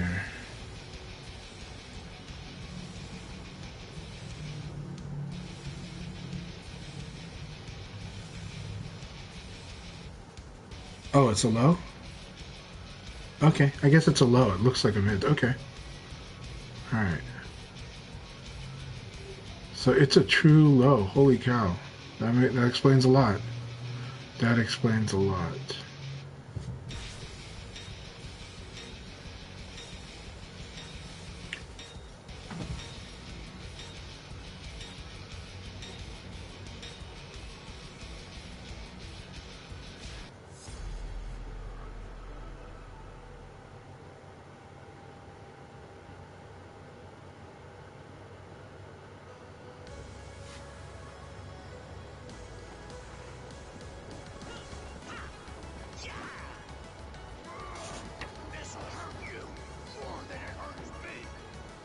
Round one.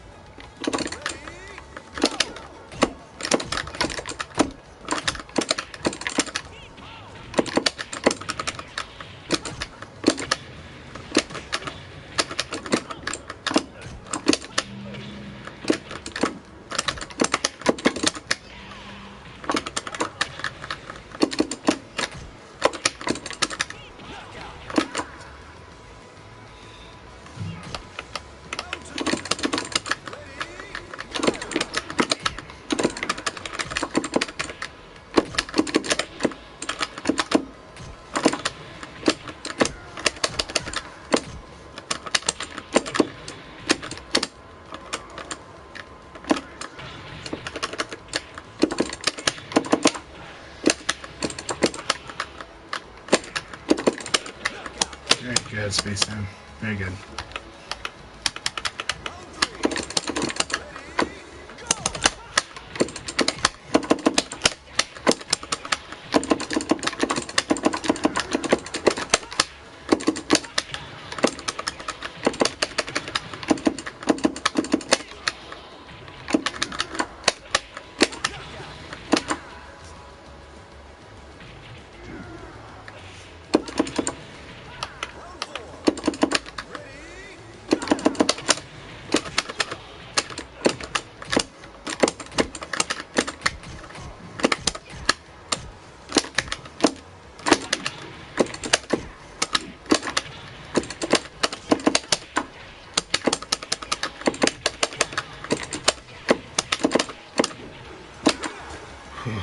Good game, Space Time.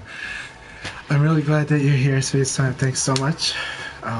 Let's spar some more, and yeah, let's keep it up.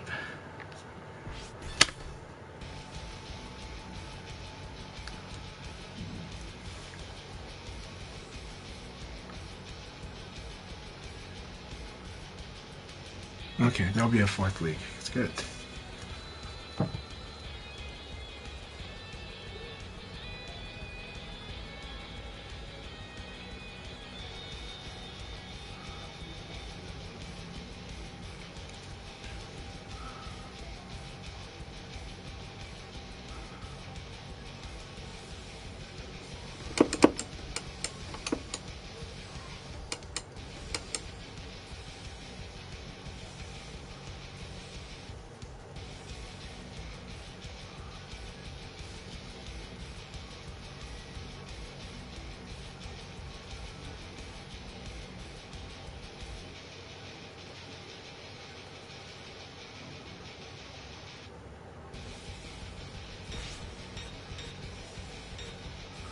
Alright, Akai, let's do this.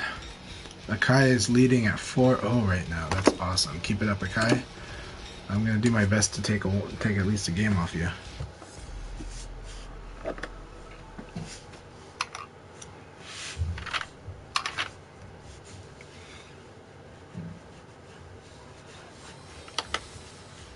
Round one. Ready, Yep. Yep.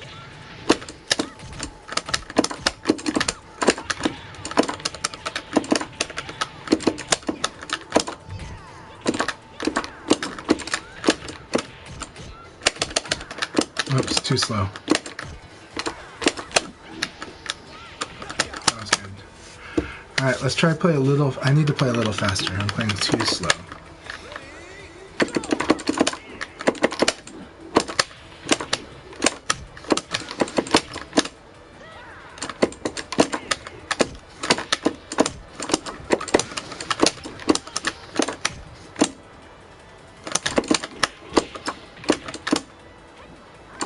Very nice.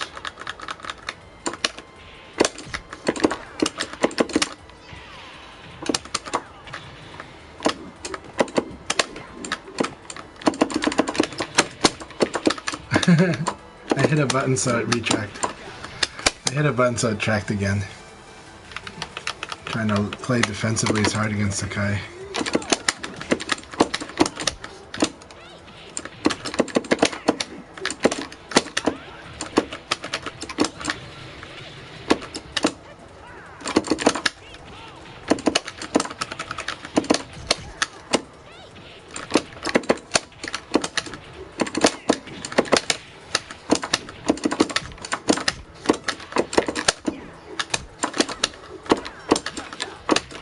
Good game. Good game, Akai.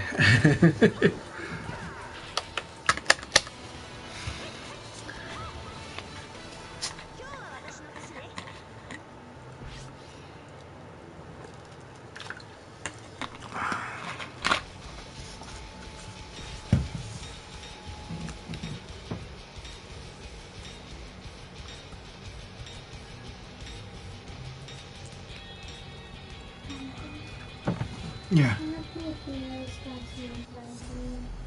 Is it? Okay, I'll check on that a bit later, okay? Then I get overgrown and then cut it. Uh-huh. And there's like blood on it. Okay. Just make sure you wash your hand, and then you can use a Band-Aid, so.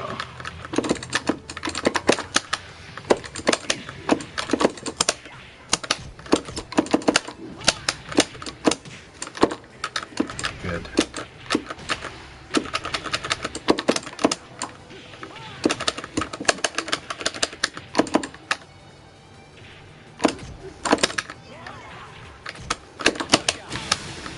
Okay, that wasn't frame correct.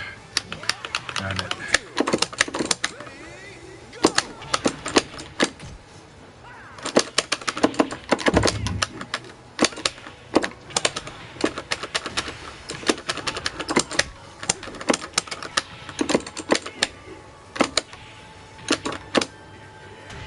Good.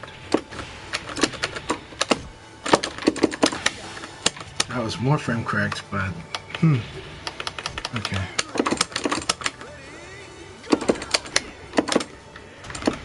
Yeah, always back to that.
was greedy, but I wanted to see if he already proved it. He already did the side roll, so that was greedy. Good game, Setsuna. That was such a bad choice. Good game.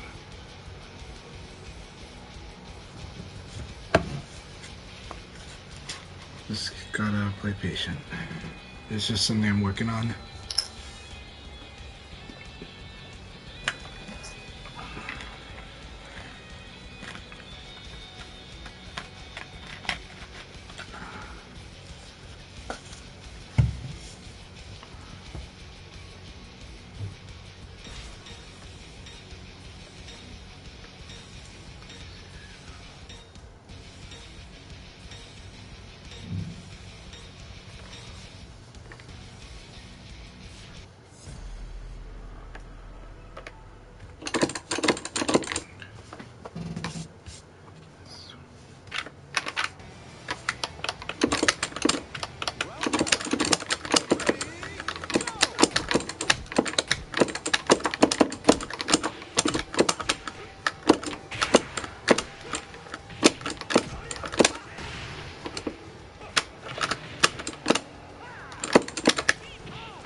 Good.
Good game.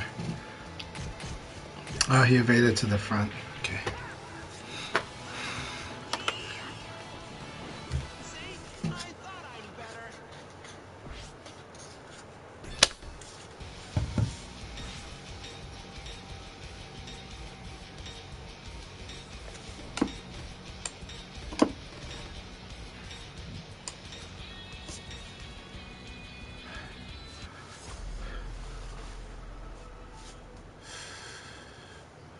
Good game, Punker. Let's see here.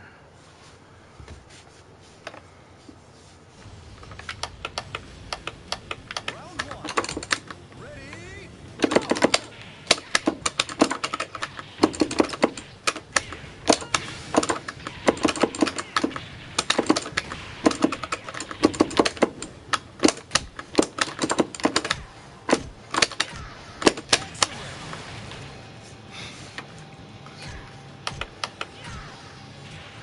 I just gave him a good win condition.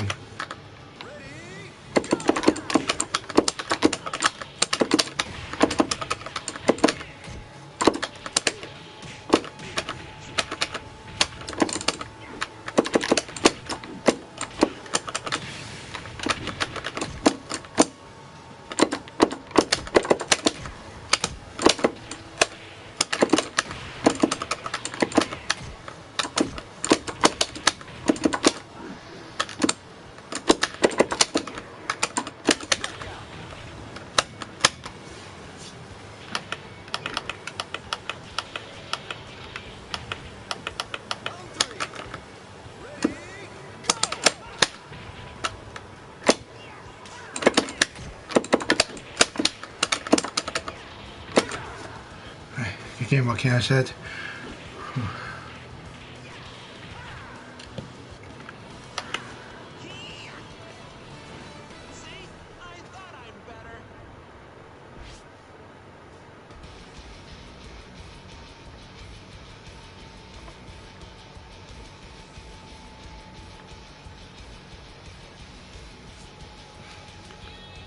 Go Akai. Akai is on the 7-0 streak.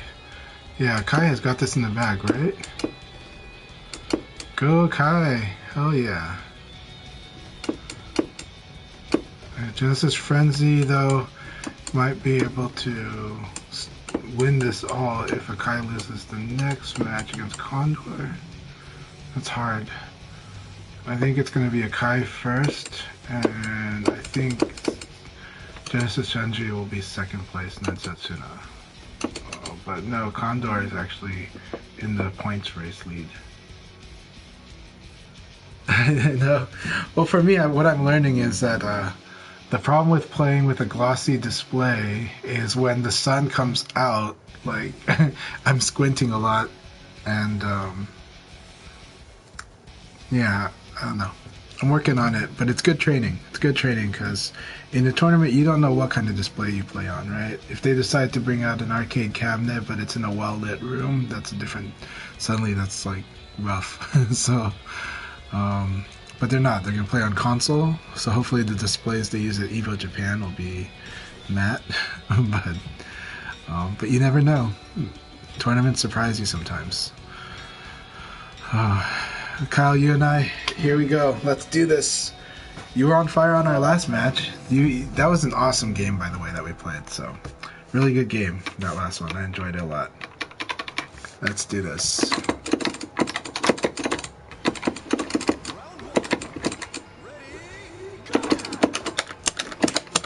I cannot execute my move. I had a punish, and I knew what was coming.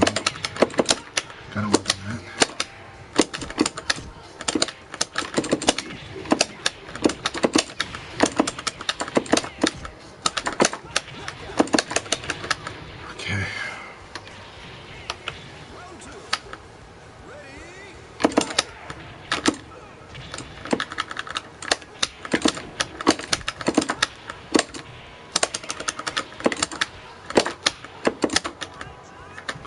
I knew you were going to go for it. I had a feeling you were going to go for the reversal on the second one. So.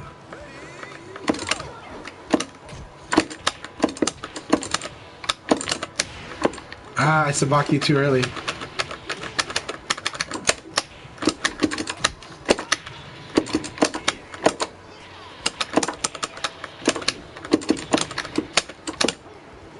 Man, I love that setup.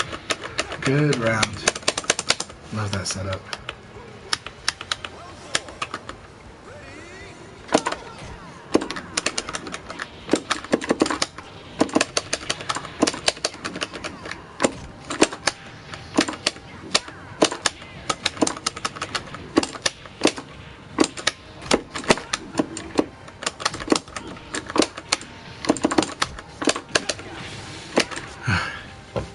And Carl, I decided to go wild on you.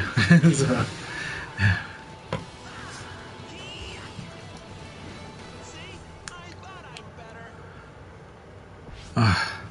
So okay, you did have some good moments though, and yes, seem earlier. Keep it up. Be careful of the 6-2 kick opening. Just be careful of that opening. It's a good opening, but yeah, but you can do it, Kyle.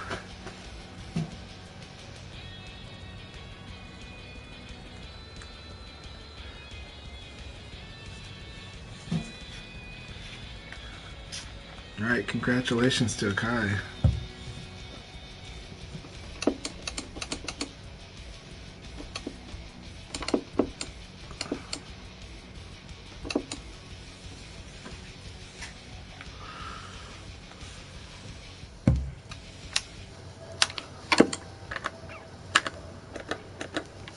Congratulations, Akai. That was an awesome performance. So 8-0, 7-1. Wow, look at how tight that is. Did I get Holy cow, 1 point. Oh, okay. 1 point. Counter almost spoiled. Yeah. Okay. GG's everyone. Thanks Not again. only Kondo, but Volcano Shed had a very exciting match against Genesis Frenzy. So that was very good to watch. Awesome. So, is there another league, or was that the last today? We'll have one more league, yes. Yeah, awesome. Hey, Kyle, it was very good games. Thank you. It was a lot of fun, and let's play a lot more soon. All right? Thanks so much. Yeah, likewise, Kyle. Kyle is playing very strong. Yep, thanks again for playing. Everyone does that play. Do look at Kyle. Hey, welcome for your first time playing in the league, XT2 Mine. Welcome, XT2. Or XT, welcome. Yeah, I thought it was XTC, but it was XT2. Okay.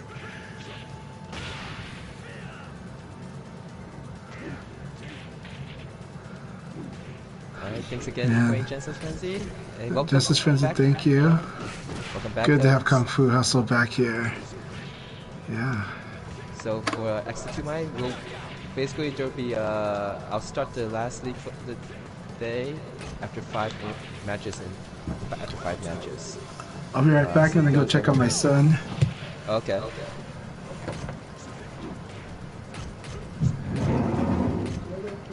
Yeah, I'm actually very impressed with Volcano Shed. He's really working on the fundamentals like buffering throw escapes. Oh yeah, and defense is very strong. I think he takes after. But yeah, it's very hard to pry him up, and he's doing everything that he needs. Definitely kudos to him. But definitely seeing a lot of improvement over since when he first joined the league. Oh yeah, 100%. Yeah, I remember that. So yeah, all those the fruits of his labor are definitely really paying off. Well, I need to ask him if he because I know he was doing he was going to participate in an offline tournament in Orlando, Florida. Oh wow, nice! I think True Godfist was actually going to be going there, or was mentioned that he might go. So, I think I can't remember. Someone who also streams in the past a lot. He's making a fighting game also. I can't remember.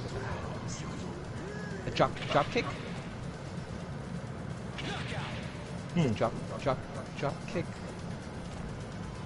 Is that the company that, or is that his name brand that he's using? I think. Well, Dropkick is the name of a group of POs, I think. Okay. Is it Fox? PHOXX? I'm thinking of. I meant to ask Chanchai. Yeah, Chanchai will know. Me, I forget what I had for breakfast. It's also hard for me to remember because everyone has different nicknames on PSN and it's different Twitch and stuff. So. Yeah, it's very tricky to keep track.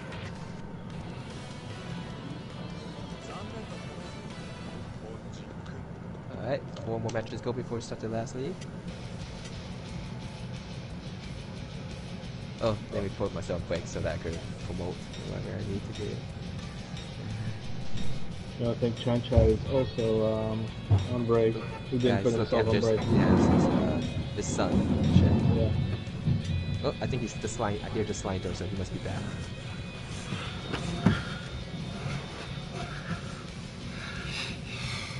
All right, I'm back. You have a sliding door, Chanchai? Yeah, we have a sliding door for to our dining room. So yes. Oh, okay. It's a nice old feature of an older house built in '87. Maybe older house. Let's see. We have the property in Illinois that's 100 years old, built in the 1800s. That's awesome. You can only get that on the East Coast, dude. It's a lot of weakness. Yeah. Well, I have a friend that has a house here in a very old area of DC. So yeah, not only that, but like once your house gets like really older, like not everybody can take care of your stuff, and still you can still be on spec, right? So yeah, he spends a lot of money on the maintenance.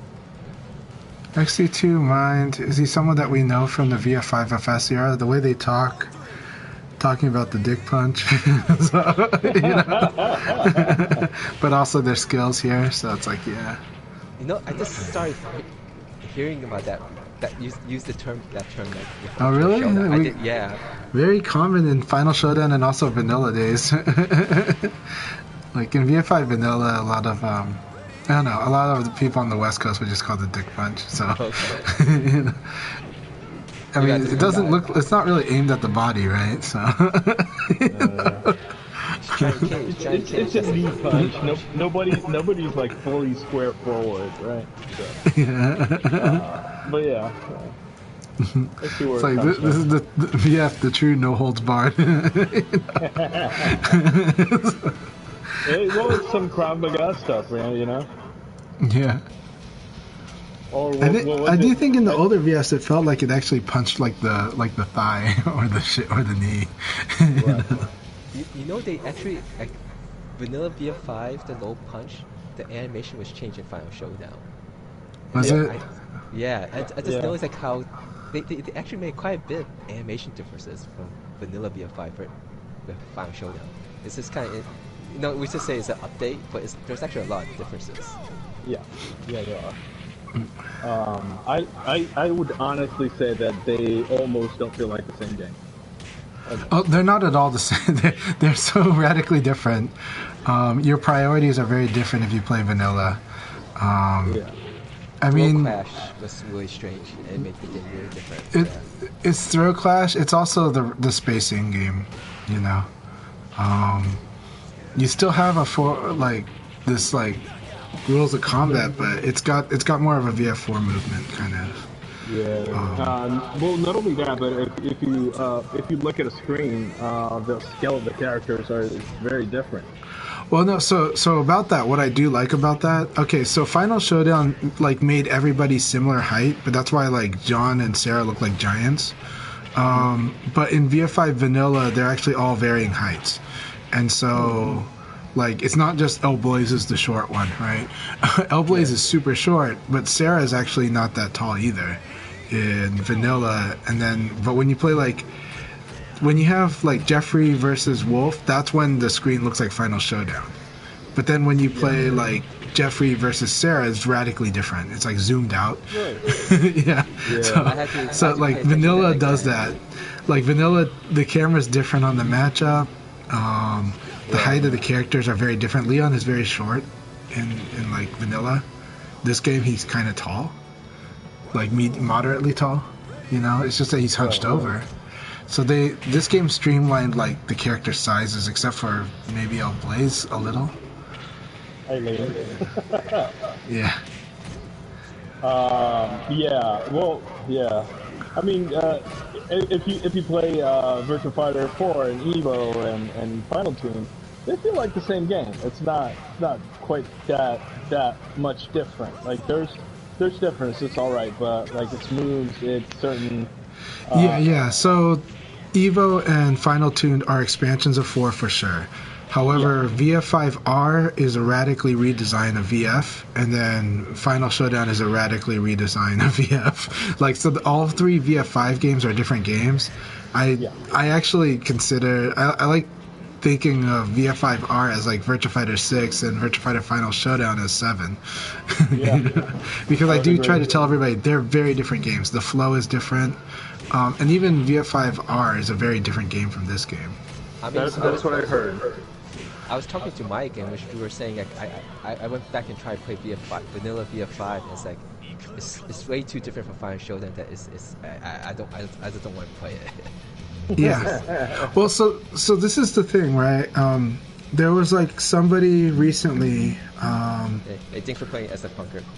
I think they were posting on Twitter, and they're wanting to learn Virtua Fighter, right? But they don't mind playing it single player. So I was at this hard dilemma where I'm on an Xbox 360 or an Xbox One, and I said, well, you can play Final Showdown on there to kind of learn the game. However, and I recommend that. However, technically, the better single player experience would be playing VF5 Vanilla. It's a very different game, and you'd have to relearn a lot if you ever did play Ultimate Showdown or Final Showdown. But the single player experience is wonderful because of quest mode.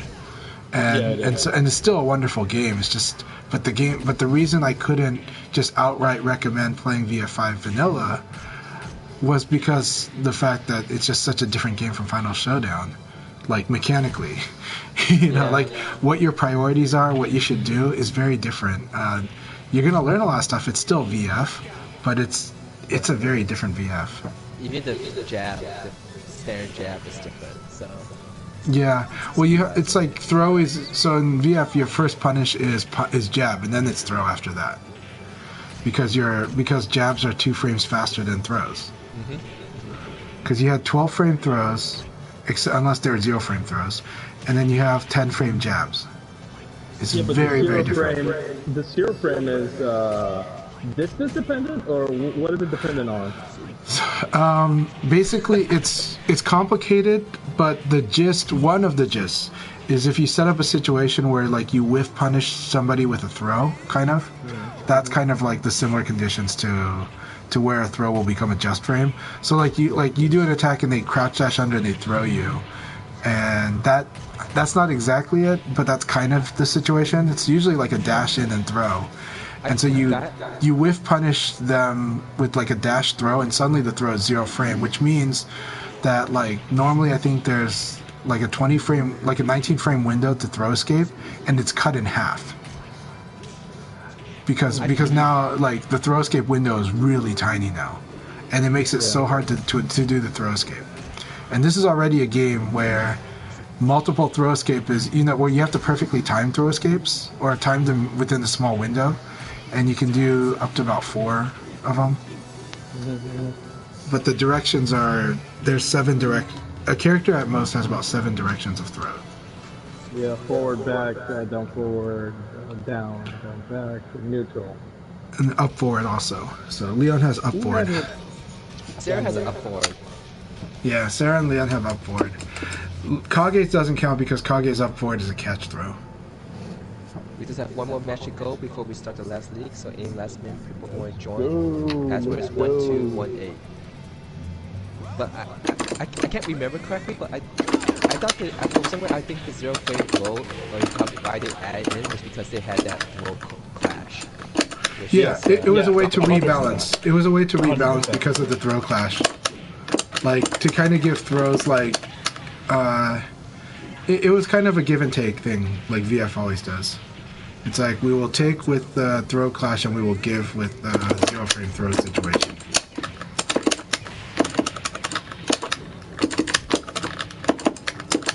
But I think since DF3 days, while the games are all very mechanically different a lot, it's still trying to stay true to the idea that it's a rock, paper, scissors kind of guessing game.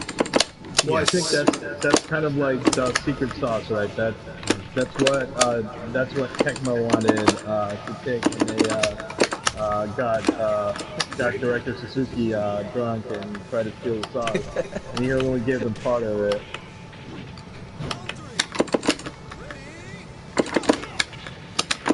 I like that Volcano Shed said bring back Kage's catch throw. No. He has a catch throw, it's from back turn. Yeah. He has a catch throw, it's just back turn. He has that hit flow, right? Where he has a hit that. Yeah. He has the 4K plus G. Yeah. That's really good. It is. it's technically harder to do, but serves somewhat similar purpose, I think, right? It does, and then you get to do it even if you hit a box. So it's a good threat. It's the same kind of threat.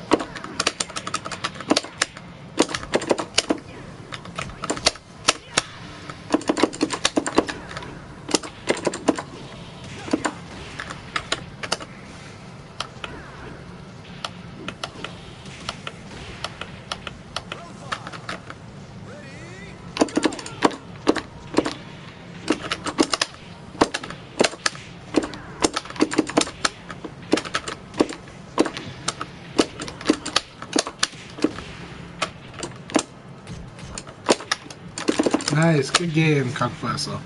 Good game. Alright, so we'll start the last league of the day. Hey, good luck, gentlemen. Thank you Good so much. It's luck. been a fantastic year.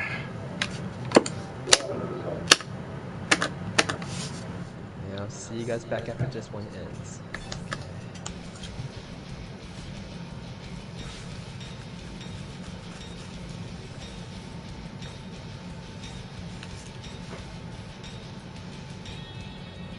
Happy holidays. I wish I could play more after this league, but I'm gonna have to go to a birthday party in like a place that's 45 minutes away. But I hope to play more VF tonight. I'll try to stream more this week. It's a lot of practice, a lot of training, and it's good.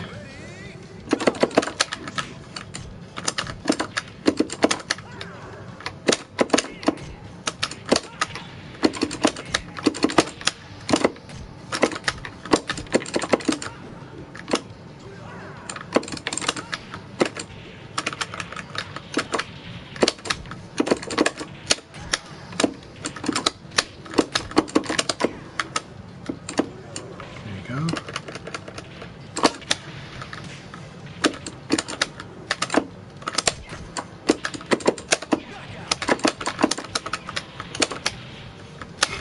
Let's do that training for Texas Showdown.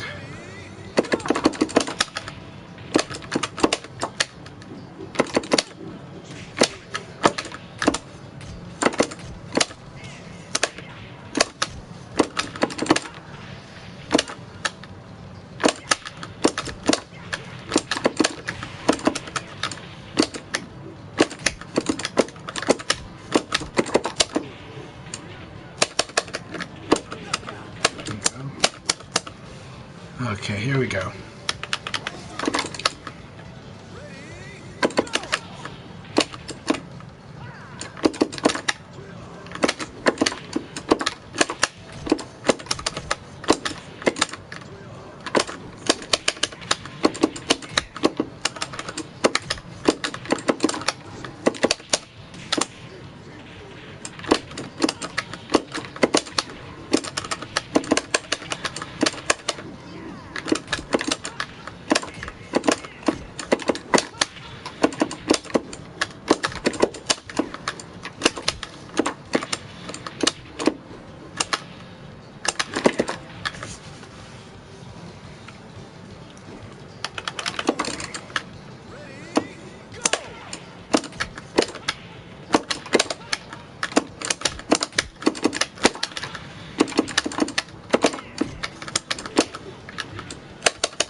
Nice.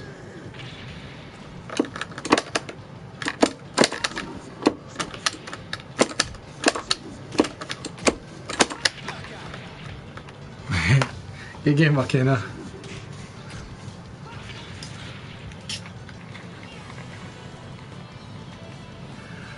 It is. Texas Showdown will definitely have Virtua Fighter. So definitely let them know. Send a shout out to Iambic. They'll definitely encourage. But I'm pretty sure that Ultimate Showdown will be there as a side tournament.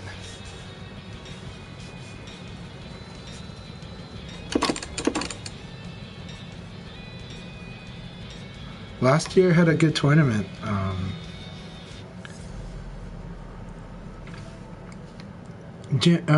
Blurring, do you fight against John Itty much? Do you guys get along?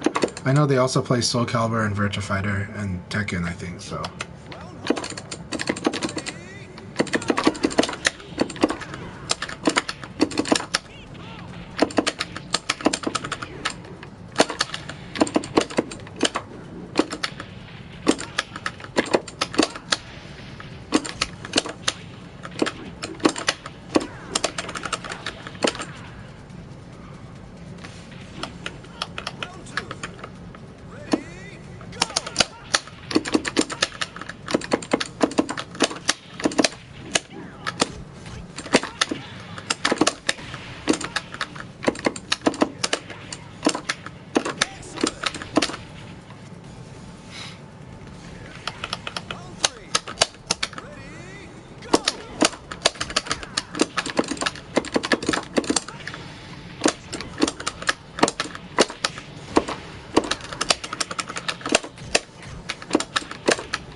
The range is off.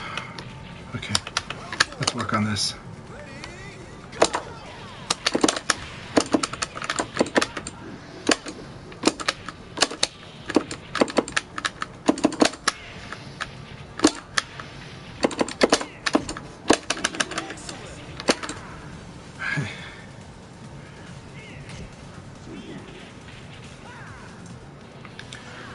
Good game.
Alright, this will be...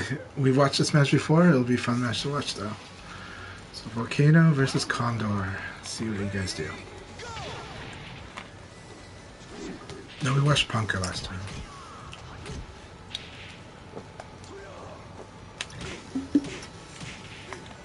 So, something I'm working on, too, is if you're learning matchup knowledge, one of the easiest stats to look up is normal hit PK.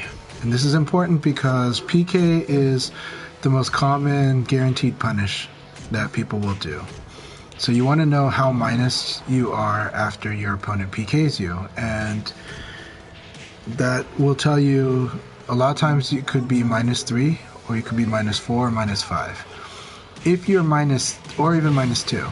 So if you're -2 or -3 after your opponent does PK punish on you, you can do fuzzy guard by holding down and guard, and then once your character crouches, you let go and do standing guard. So crouching guard into standing guard. If you are -4 or 5, or -4 or -5, you want to do a crouch dash. That's the easiest fuzzy guard to do. You just buffer in, down forward, hold down forward for a split moment, and then do standing guard. This is something I don't do enough of, and it's something I'm working on, but it's very, very important. Now, in the past, I've talked about learning how to do fuzzy guard when you set it up, like when you do an elbow. Well, you can think of the logic of, if you did a risky move, then just consider the possibility that your opponent blocks and does PK punish. So that's now a situation where you're primed to kind of know that fuzzy guard might be your next thing to decide to try to do. And then later on, you can mix it up. Now, if you should fuzzy guard and then see if the opponent punishes fuzzy guard. How do they punish fuzzy guard? They punish it with low attacks, and they punish it with low throws if they have low throws. Yeah. So 15 frame punish, not much, but that's why I'm also saying, like, a lot of people are still just going to PK punish the -15 online and in North America. Guard punish is one of the things that North America is generally weakest at. Killa and Jimmy are very good at doing it. Adam is good at it too, but he focuses more on doing some other stuff too. But, yeah. But especially if you play in the Open League, it is good to practice and learn to do the fuzzy guard that's correct for when you get PK punished.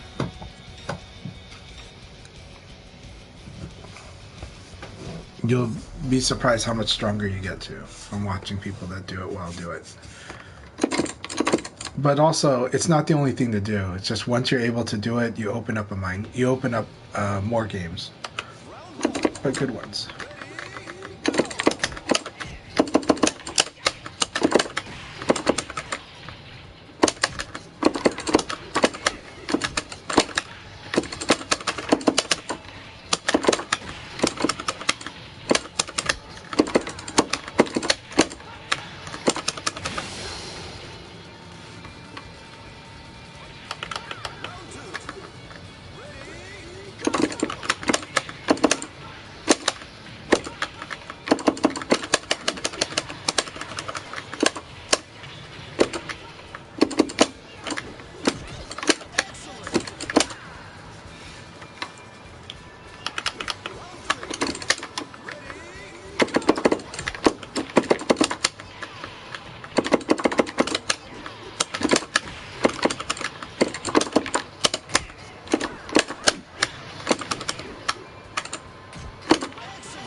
Yeah, thanks for that, Chanchai. Thank you for the games, Akai. I think the first 2 wins are very Yes.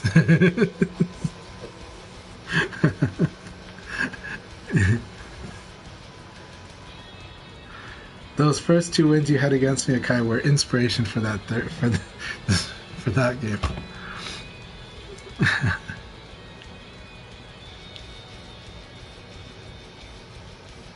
Oh, we have problem with punish period, so including me. I'll try to work on it. It's hard. It's presence of mind though. It's one of those things. It's just presence of mind. What you're mindful of and how you're watching, and I gotta fix that myself too. Yeah. No, totally. Yeah. You gotta do a good launching mid combo. Yeah. It takes a lot of time. It takes a lot of knowing that the opponent's going to do it. And that's what I like about fighting Japanese. They'll keep doing the punishable thing until you actually punish. And then you get good at punishing. But in America, we are really afraid of people punishing us. So we really hoard our moves. We try to do it so that we can sneak it in and hit people. That's just our mindset. It's like in this culture. But Japanese kind of like, well, I'll keep doing it until someone punishes it, and then I'll do the next thing. You know, and that's why you can tell when you fight Japanese players.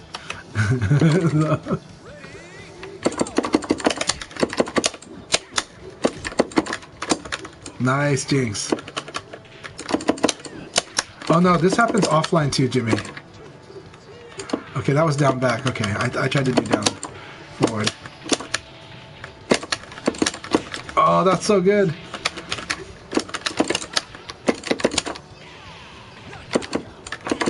Jinx, that was really good.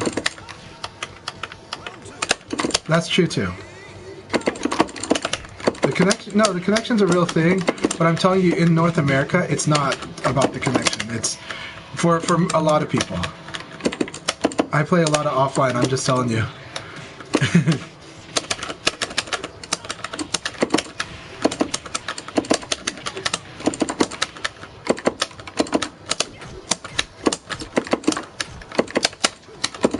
That was so good. He just waited for that. Okay, Jinx, good. We're talking about punish. Punish.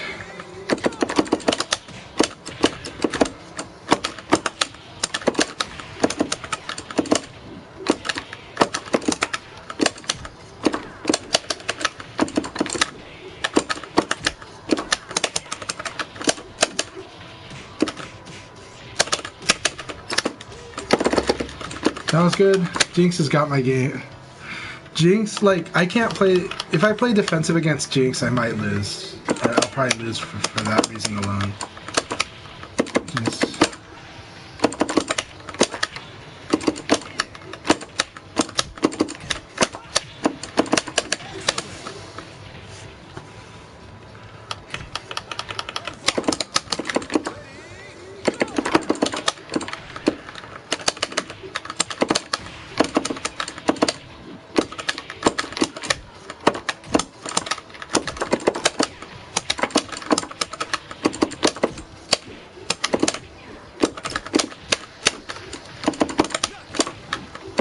Good game, Jinx. That was a lot of fun. That was so much fun.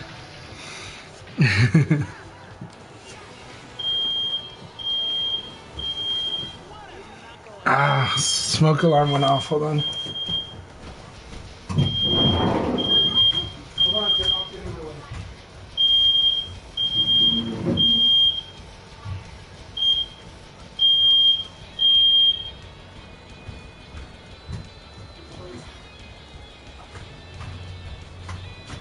My sibling baking a chicken cordon bleu.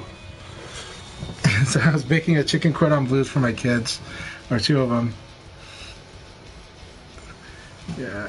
Yeah, he has kick, 13 frame punish.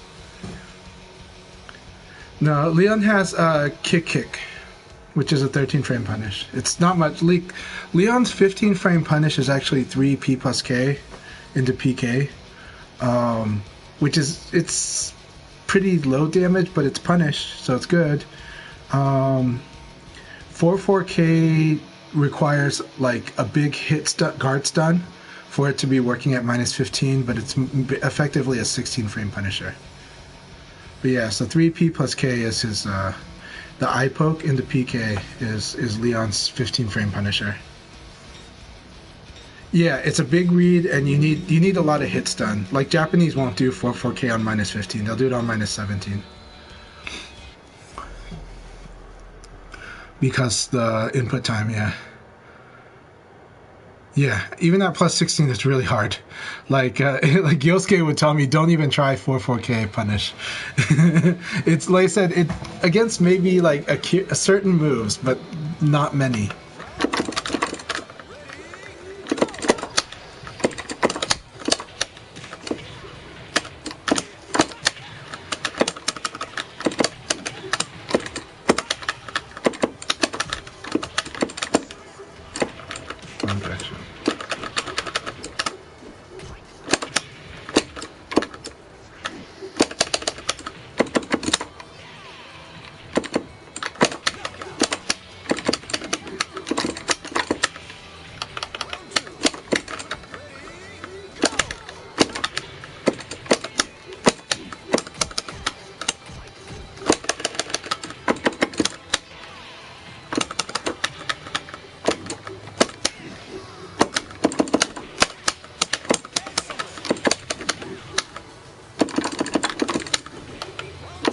Really? Wow, that's nuts.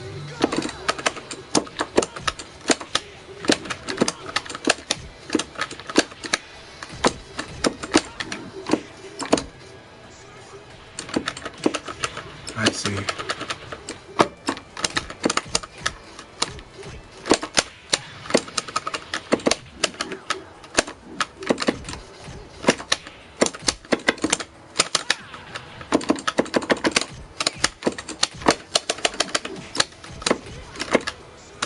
I love that. That was so good.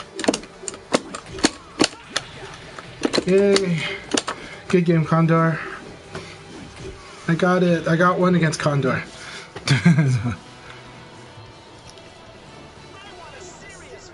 That's insane. Okay, no, but that's how much frames is it normally though? Is 2_6P plus K from crouch? How much is it? Because it's +1 if it's that. But yeah.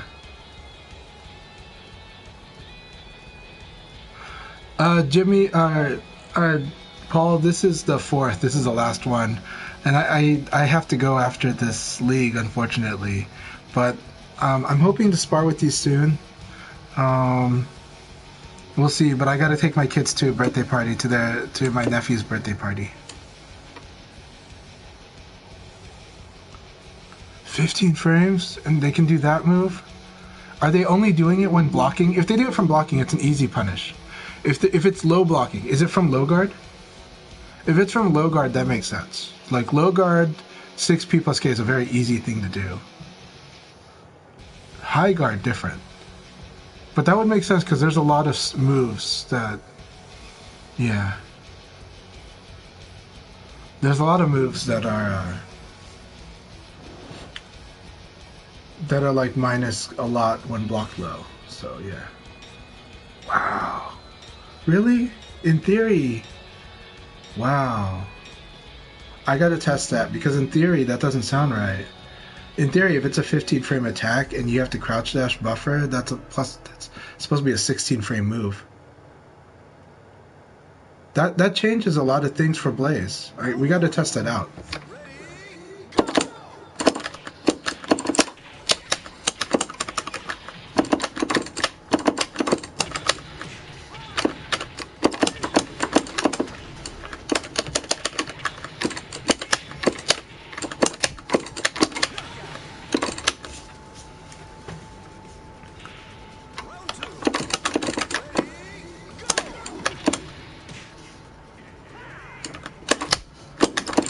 Yeah, okay, that's right. He's gonna do that.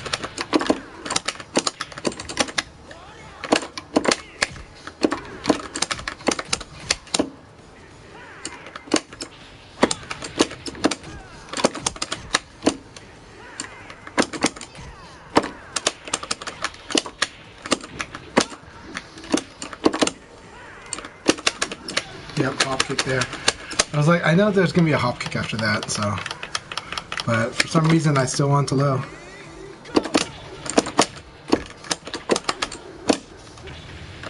There we go.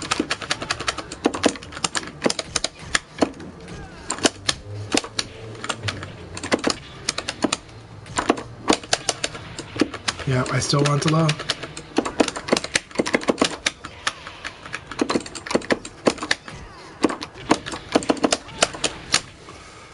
My hands are confused because of what I'm trying to... I'm consciously fighting my habits, which is good. And that it's going to punish the evade opening. And then I switched to forward. That was a bad habit.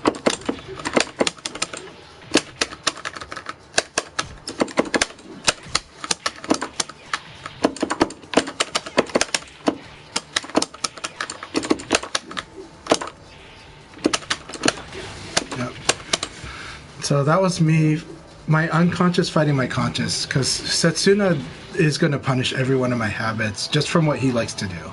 And it's really it's hard for me. Like, the hop kick is an answer to evade, and it's an answer to low. And so even though I know better, it causes hesitation because I'm like fighting my instinct of wanting to do it in that situation. And it's like, and it's like, no, he's not gonna do it. It's like, no, he's gonna do it again. So, gotta keep working on that. But that hesitation causes me to like fight with my inputs too. So then I start kind of like, my inputs get sloppy because I'm starting to make corrections on the fly, you know. And so as you saw, he never once deviated in that game. A lot of games he'll mix one or two forward throws. But that game, he did all back throw, even if it kept getting escaped. And I was the one who switched, and that was bad. So, yeah. And then also, after every throw escape, he would still do hop kick about 3 out of 4 times. So, yeah. That was on me to not punish that. And normally I do. Normally I'll do like a jab and then get a combo. So, yeah.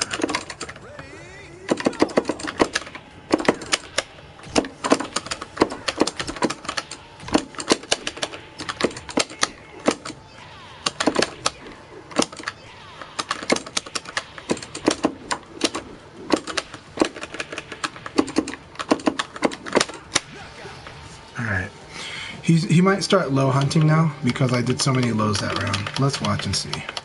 But let's not outguess ourselves. Let's just play solidly.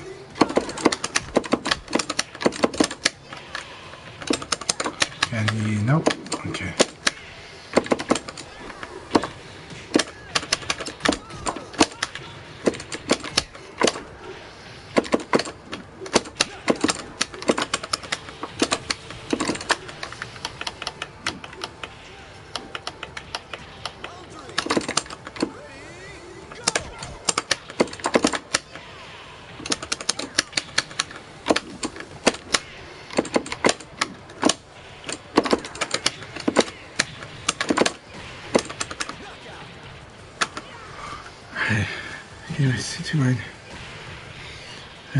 But I do like a lot of the skills that Jackie has. You guys know that I have I've been fighting a lot of Jackies this past year, the past year and a half. About a year. About a year.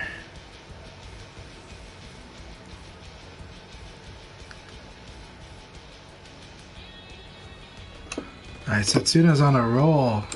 Setsuna is probably going to be the one to win this one. I'm happy for you, man.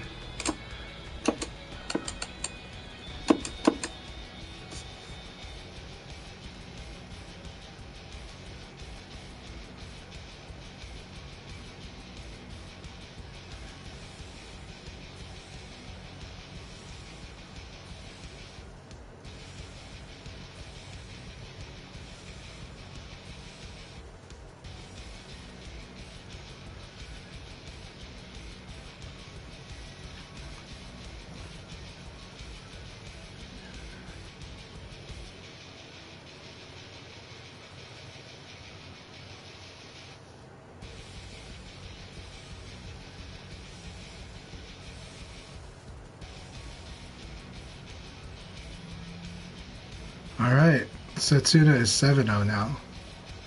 I just watched on the Akai stream. Go Setsuna, you're doing awesome.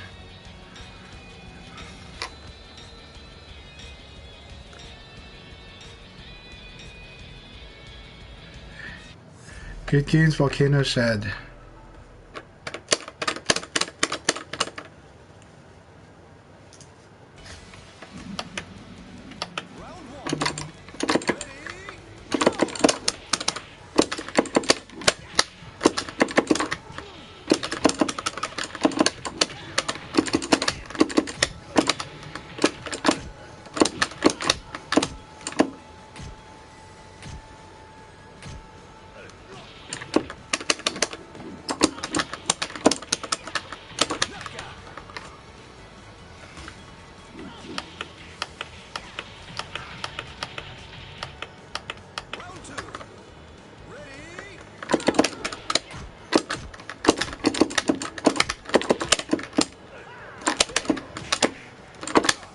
That was good. And it's from the side, so I can't fuzzy that.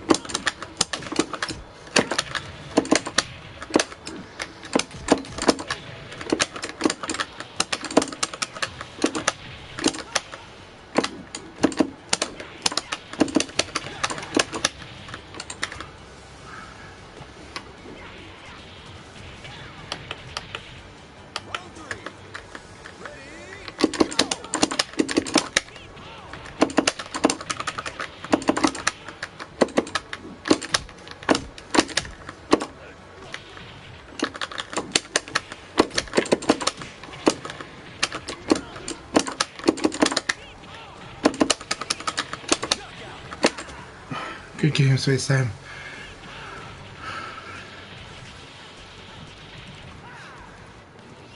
Let's chat some more soon. Won't be able to do it this afternoon, but we'd love to chat with you and catch up. And we've got holidays coming up, and I want you to play with this newer player that we've been that I've been chatting with too. Let's work on our Oregon Virtua Fighter.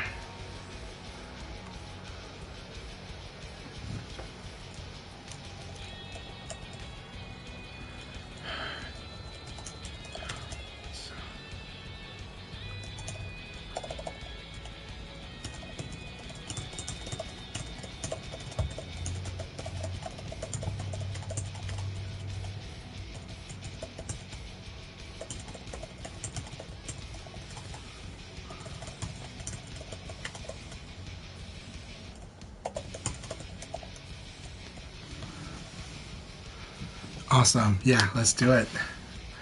Let's have a session.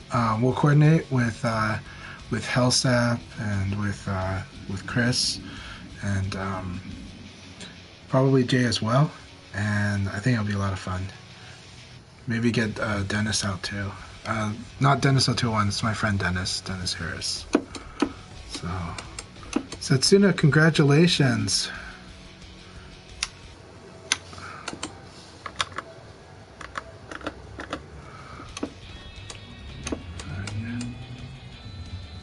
Good game. Yeah, Akai's still fighting. Okay, congratulations. Congratulations on first place at Suna. That was an awesome battle. Really Thank you. good stuff. Yeah, it was crazy. It was touch and go with everybody. Akai was particularly strong. You too. And Oh, Thunder thank you. almost spoiled it. Yeah. Yeah. I was hoping to play the spoiler role for you against you, Sestina. No, You almost did. You almost did. no, it was really good. Well, there's that one Setsuna round was the which I was, spoiler for me, so that was the proper fight. Yeah. No, it was pretty good. It was pretty good.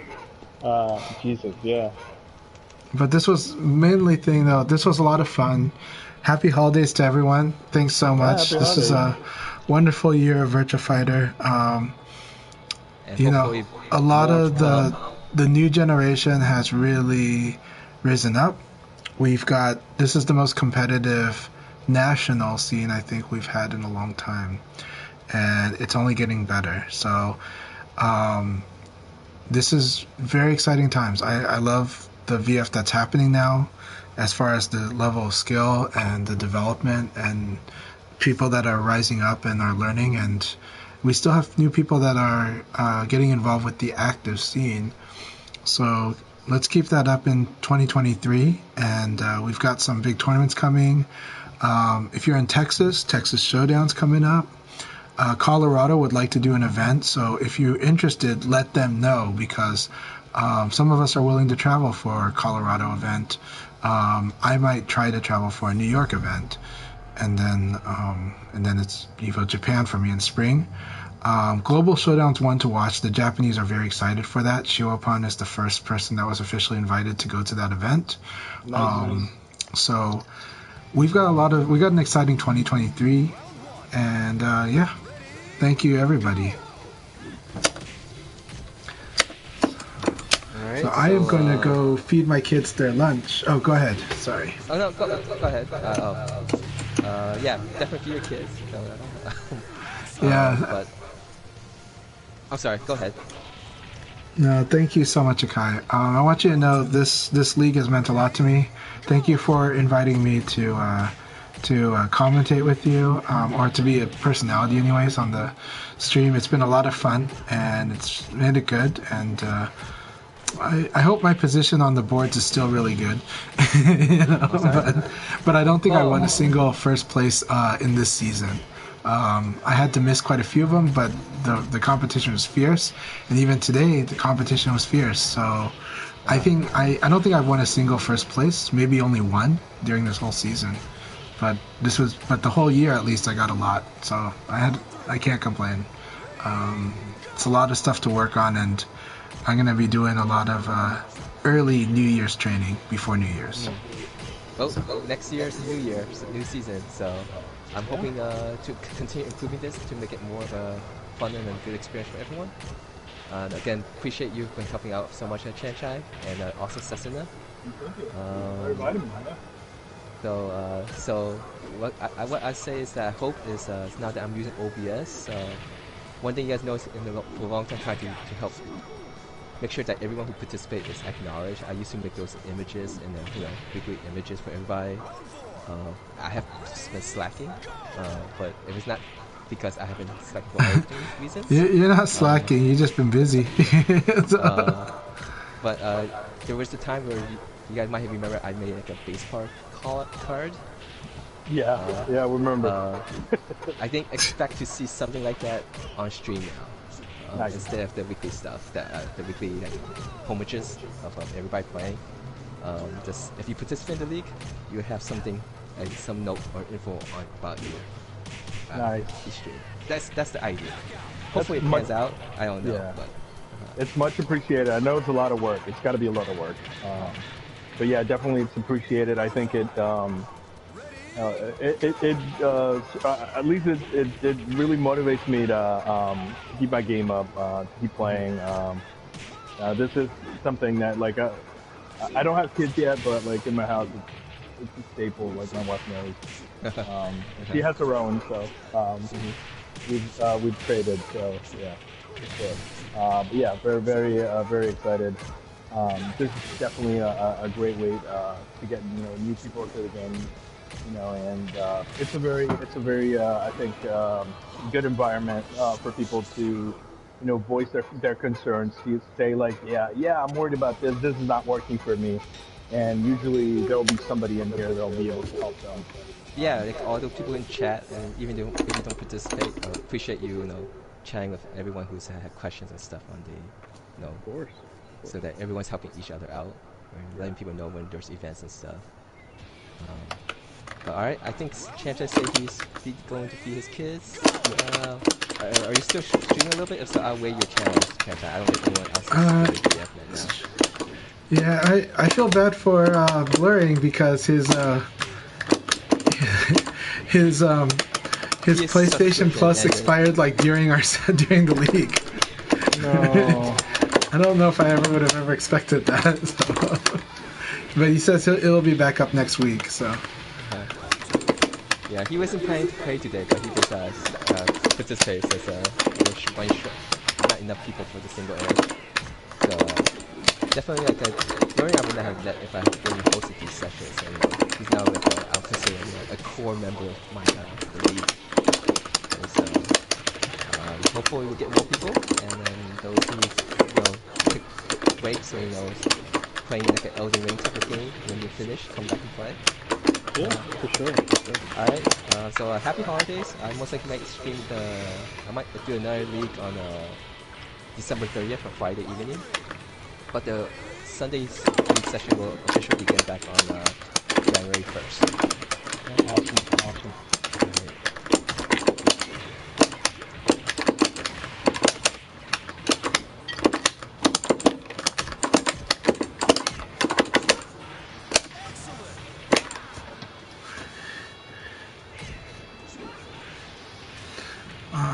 I am going to call it.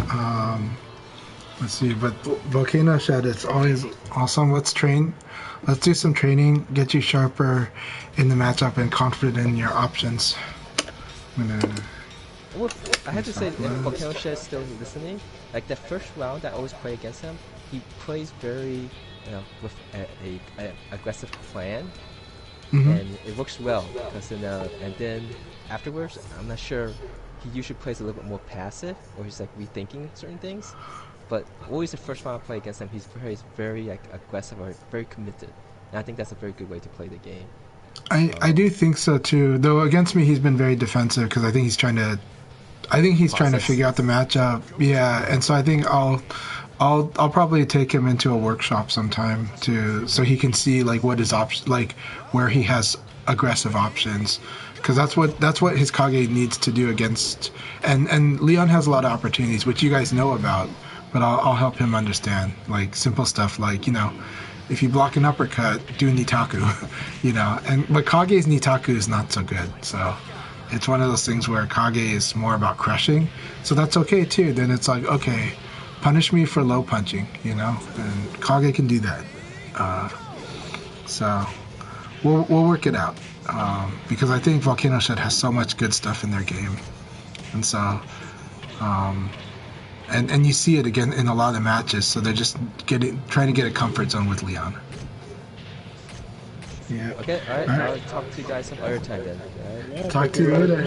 Happy holidays. Happy holidays.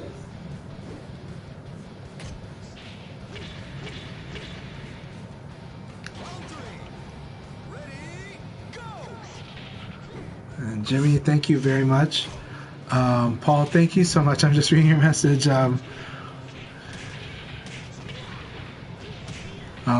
Thank you so much, Paul. You've been amazing, really.